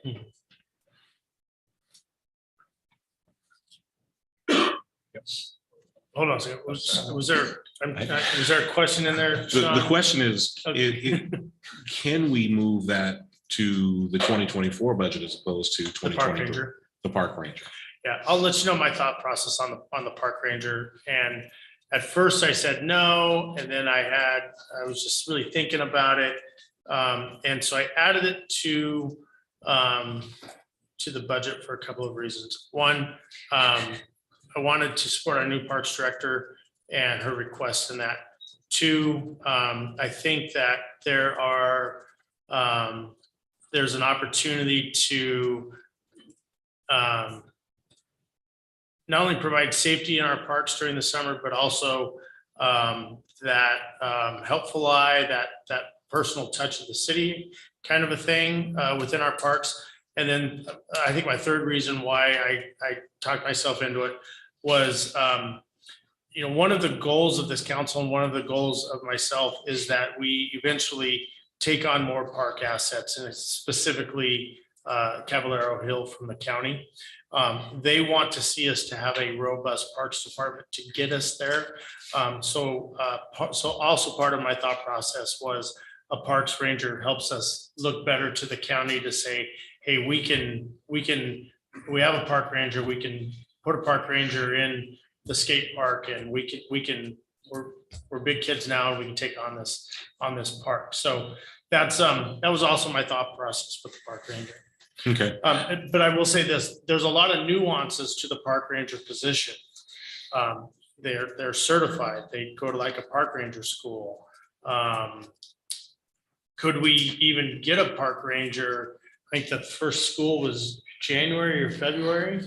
So if we could even hire one and get them to a school, do we hire one out of the school? What does that person look like? Do we really want a brand new park ranger with a shiny badge, or do we want to find an old park ranger who can establish a program? There's so many nuances to the park ranger position.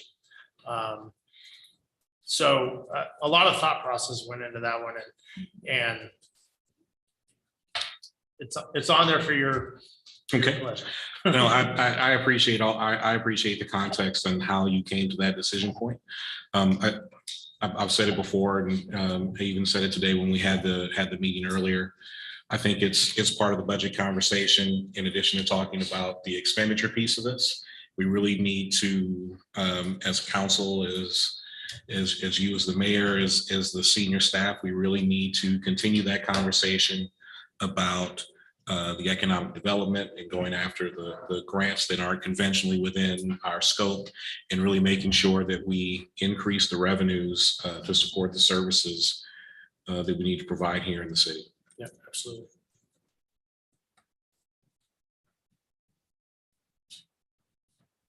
Any other comments on the budget? I'll chime in. So transparency, I also asked for the information on the guild and the non-rep fees or COLAs. I have reservations about creating disparity and setting a new floor. If we go into negotiations and have 8.6% and have 3-year contract, we're looking at a 27% of the Teamsters. That's going to be their floor for that.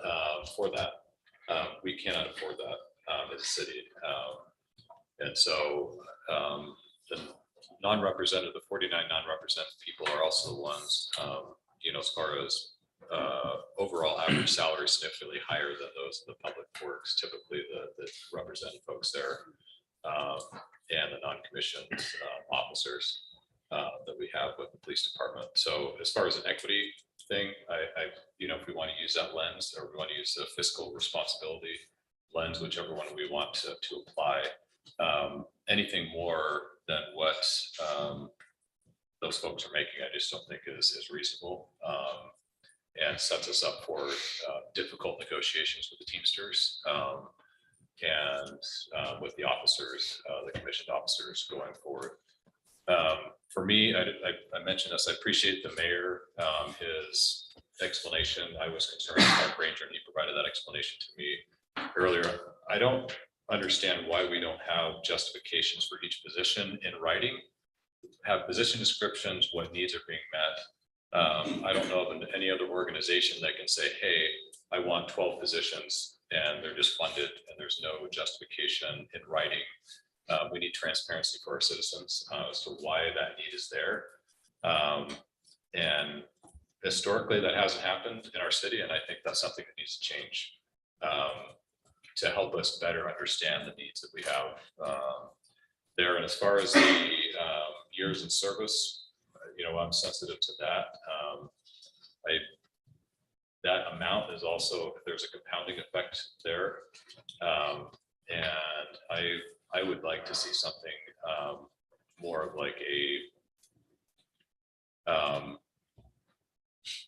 retention or years of service type bonus that's tiered based on the time that people are in their position. That recognizes their service to the city and acknowledges their contributions, but does not compound over time, like adding 15 or 20% to their salary, and then adding a COLA to that, and then moving that forward. Fiscally, if we look at the compounding effect, that's unsustainable. What I would like to see overall, and the reason why I asked Gary for that report, I would like to, independent of, if you look at that report that Eric put, which I love the data that was on there. I love Russ's presentation on the permits. Because if we don't add to that, if you even look at it to get to the 80% mark, if we go to the 950 within a few years, we lose ground. And so whatever savings that we make with the COLA and with the 60 percentile in service and not funding these other positions should go into infrastructure. Public safety and infrastructure, in my view, are the top two priorities that we have. We have excellent staff. We need to compensate them. But I think we have an excellent culture here in the city, which I think is what contributes to people staying. But striking that balance between fair compensation and fiscal responsibility is a difficult balance. So absent justifications for the positions, I data to support that. Will have difficulty supporting those. Barb, the justifications are in the packet, right? No, they weren't added to the packet, but we do normally give them to council. We didn't add all of the justifications and all of the requests this year, as council wanted to give department heads more leeway in their funding and their FTEs. And so we didn't go ahead and add those into the packet. I can get those sent out to you tonight if that would help. We weren't aware that you were looking for all the detail. The mayor has gone through the detail and well, I love the mayor's explanation of the park ranger. I mean, I was with others that said, why are we funding this? Additional information that would be helpful for me is, for example, how many law enforcement contacts we're having at the parks that could be handled by the park ranger. But the bigger vision that the mayor shared is something that, makes it for me to present to people, why did you authorize that position? I can explain that to them, say, this is bigger vision, and refer them to what we have. And I will say we will need to go back into those job requests and get more of that data. Some of them are pretty basic requests. I need this position and doesn't go into the, how is this going to help the city? That was more conversational and directly questioned by the mayor to staff requesting the information. Councilmember Ewan, in your description of those positions, you're excluding the council directive positions, right? The two police officers and the grant writer. Yes. Okay. The grant writer is actually in the budget.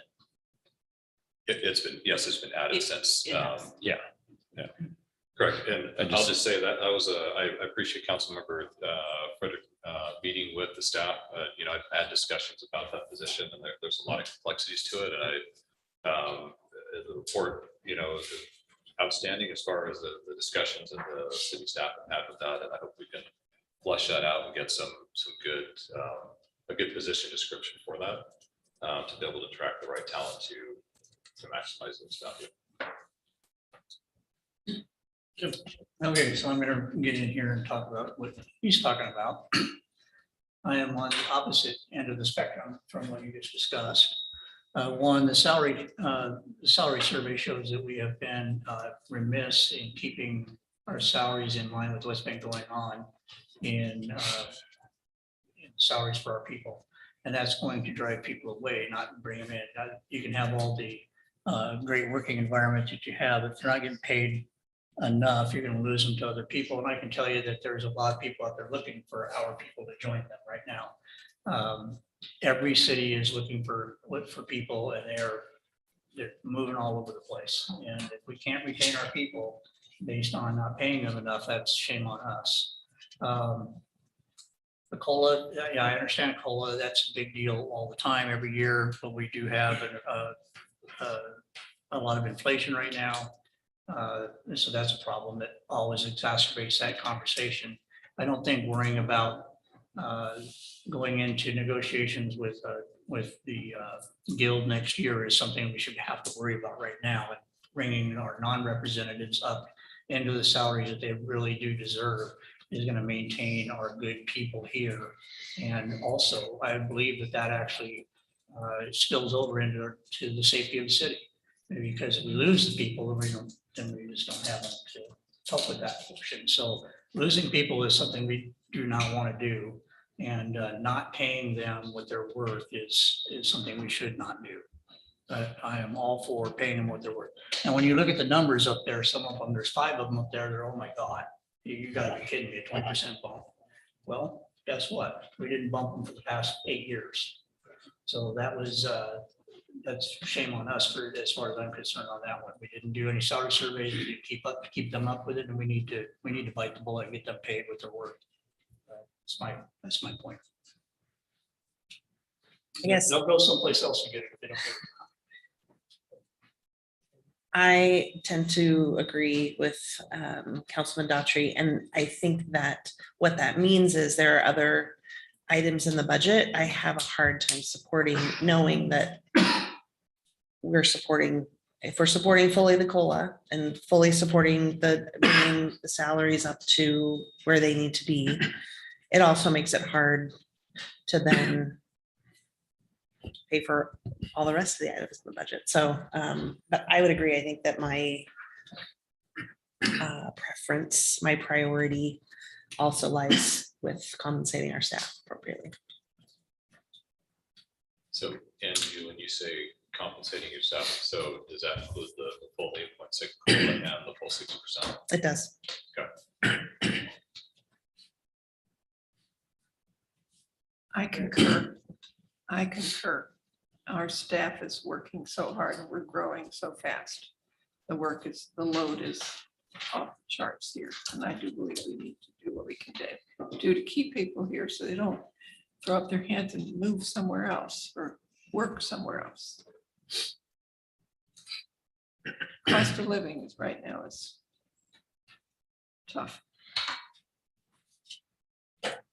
I would like to add that the city did do a presentation on the staffing plan a few weeks ago, which we did do some, brief justifications for all the positions that were going to be presented in the budget. And then in addition, I know that each department head that submitted positions did do a more detailed justification that I think you'll be getting from the director.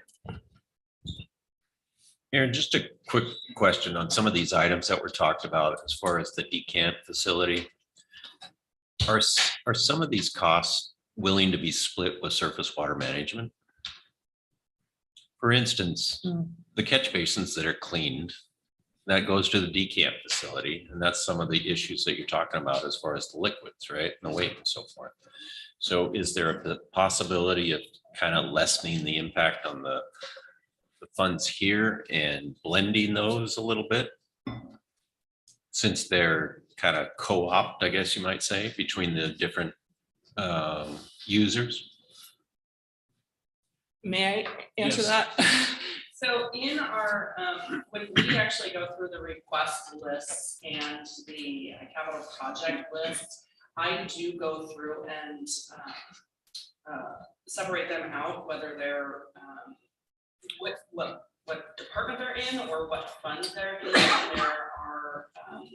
They are broken out. Excuse me though, Barb, it indicates that these covers are public works. Right, they're actually being funded out of stormwater capital. The cover for the decant is 100% stormwater capital. The covers for material bins are 75% stormwater capital. Catch basin camera, 100%. Things like the quarterly master supplies, it's about 20%. Ventilation for the public workshop, 25%, split with street park and general government. Is that information we have access to? I Or can is that- definitely provide that to you. I guess that'd be kind of helpful because, I mean, for instance, on the covers for material bins, we're talking $500,000. It's like, holy cow, I mean, that's a lot of tarps.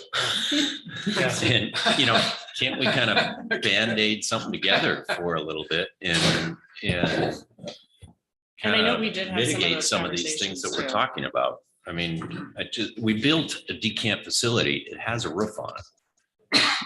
And so I'm kind of mystified as to why we're buying a bunch of covers now.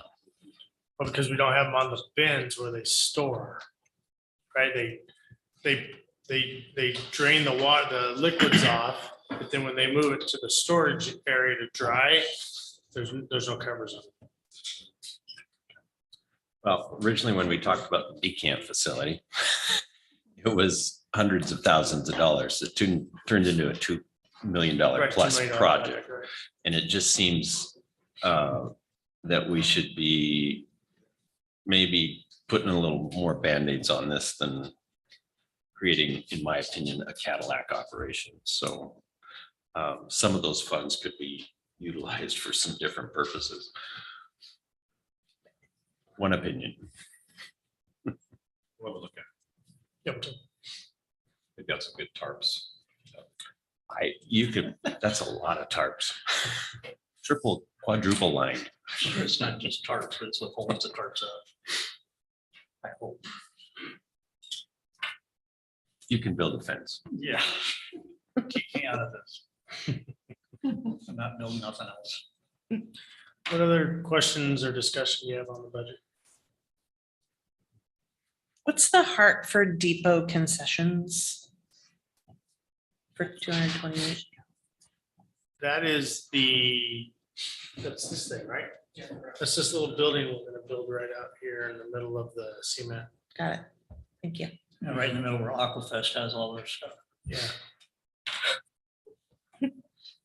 Is that, and that's been part of the plan. Part of the plan. Not just Aquafest either, it's several other things. Sure, yeah, all the Just- things. Just me speaking. We'll have a restroom in it and a place for Aquafest to do their Aquafest things.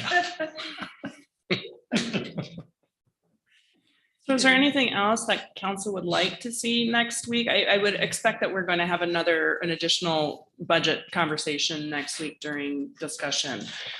Is there other specific items?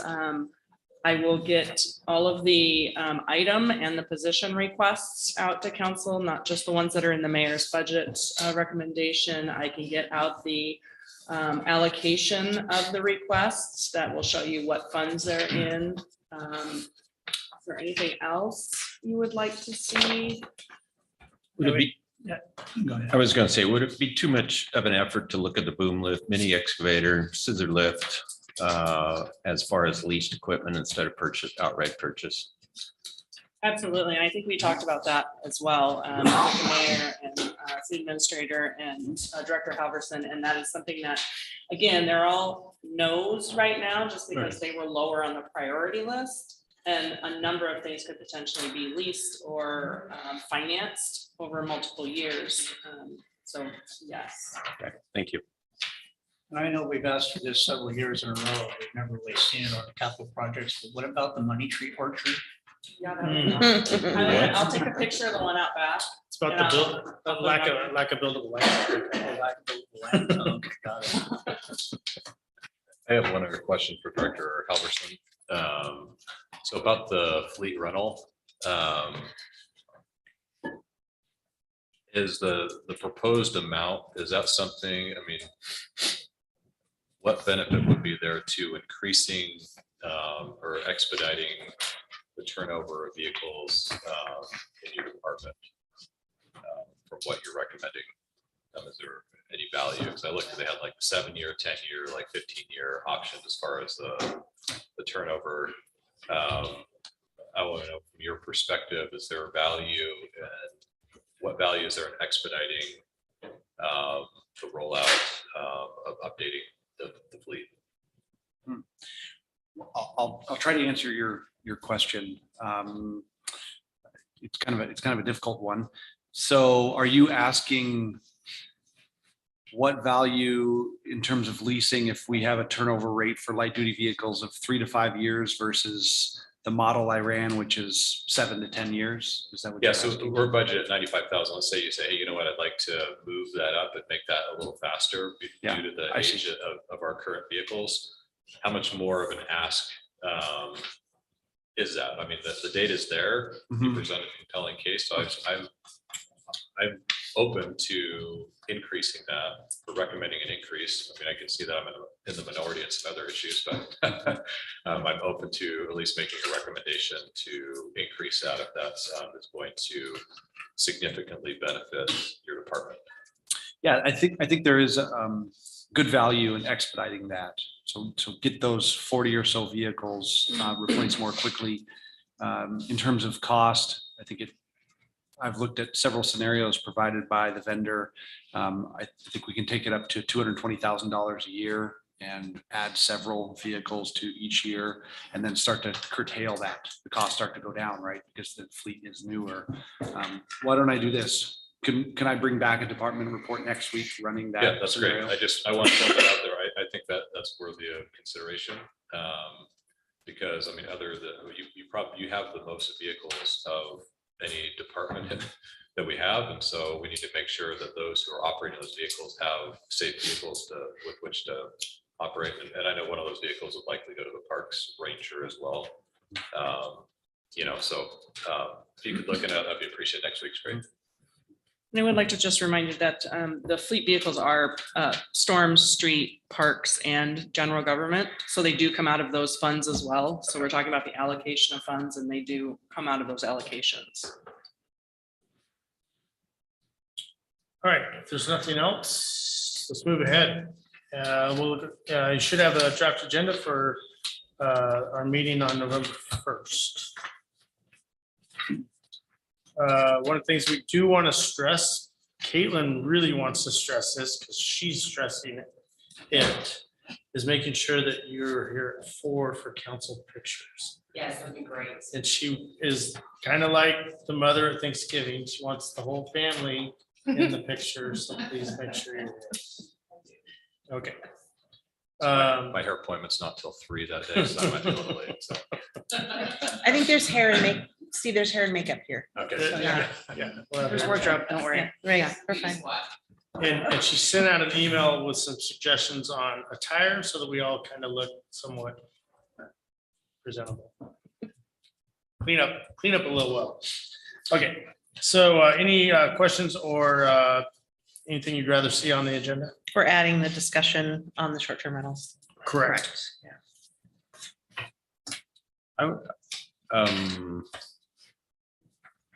Councilmember Georgetown has asked this of me a couple of different times, but I'd like to be able to give a report on the AA, the Affordable Housing Alliance, as well as the HART.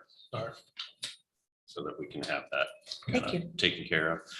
Also, Gary, so are you able to do that on the 1st, or you asked to do that? Yeah. Week? Okay. Yeah, why not? Sure. Yeah. Also wondering if we could possibly have some sort of report as to the activity of our code enforcement officer, as to how many actions have been taken, what type of resolutions have been maybe taken, I guess, on their behalf.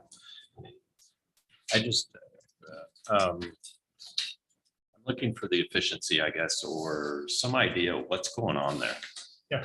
What is that particular person doing? And not that there's a fault or anything. I'm just curious. It's kind of a, yeah. Does anybody know? Yeah, we can do a report on that. Okay. Yep.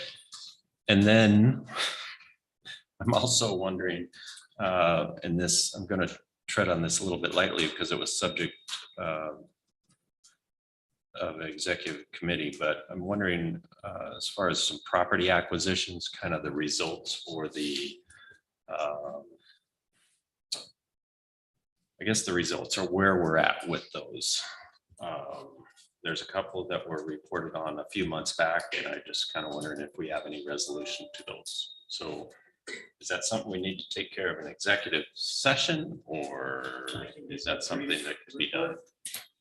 So the transaction with the Lewandowski property is closed. That's not the one I'm referring Okay, to. the Chapel Hill property that the council. That's not the one I'm referring to.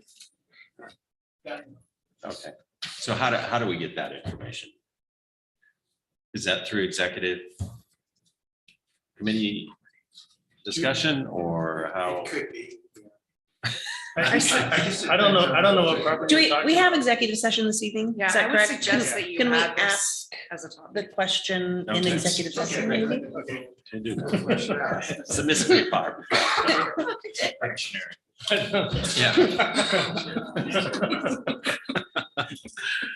Okay, anything else for next week? Great, so with that, we're gonna move to an executive session, and the topic is potential litigation. There will not be action to follow, so we're gonna usher the crowd out, but know that there's no reason to come back. Mayor, if I could just say, it's potential litigation and now property acquisition as well. RCW 423110. No action, 15 minutes, Mayor. 15 minutes.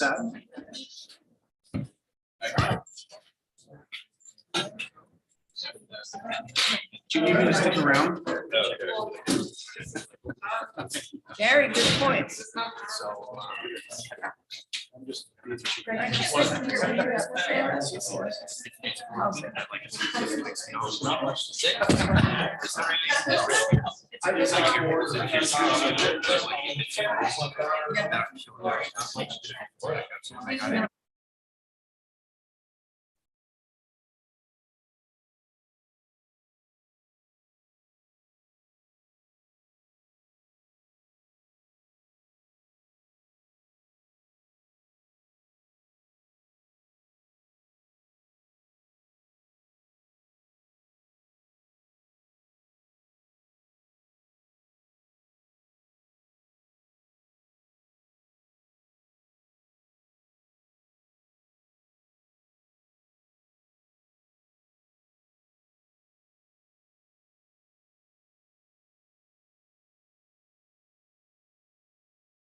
Okay, so we're back in line. There's no action after that executive session. Can I get a motion to adjourn? So moved. I got a motion and a second. All those in favor? Aye. Any opposed? Meeting is adjourned.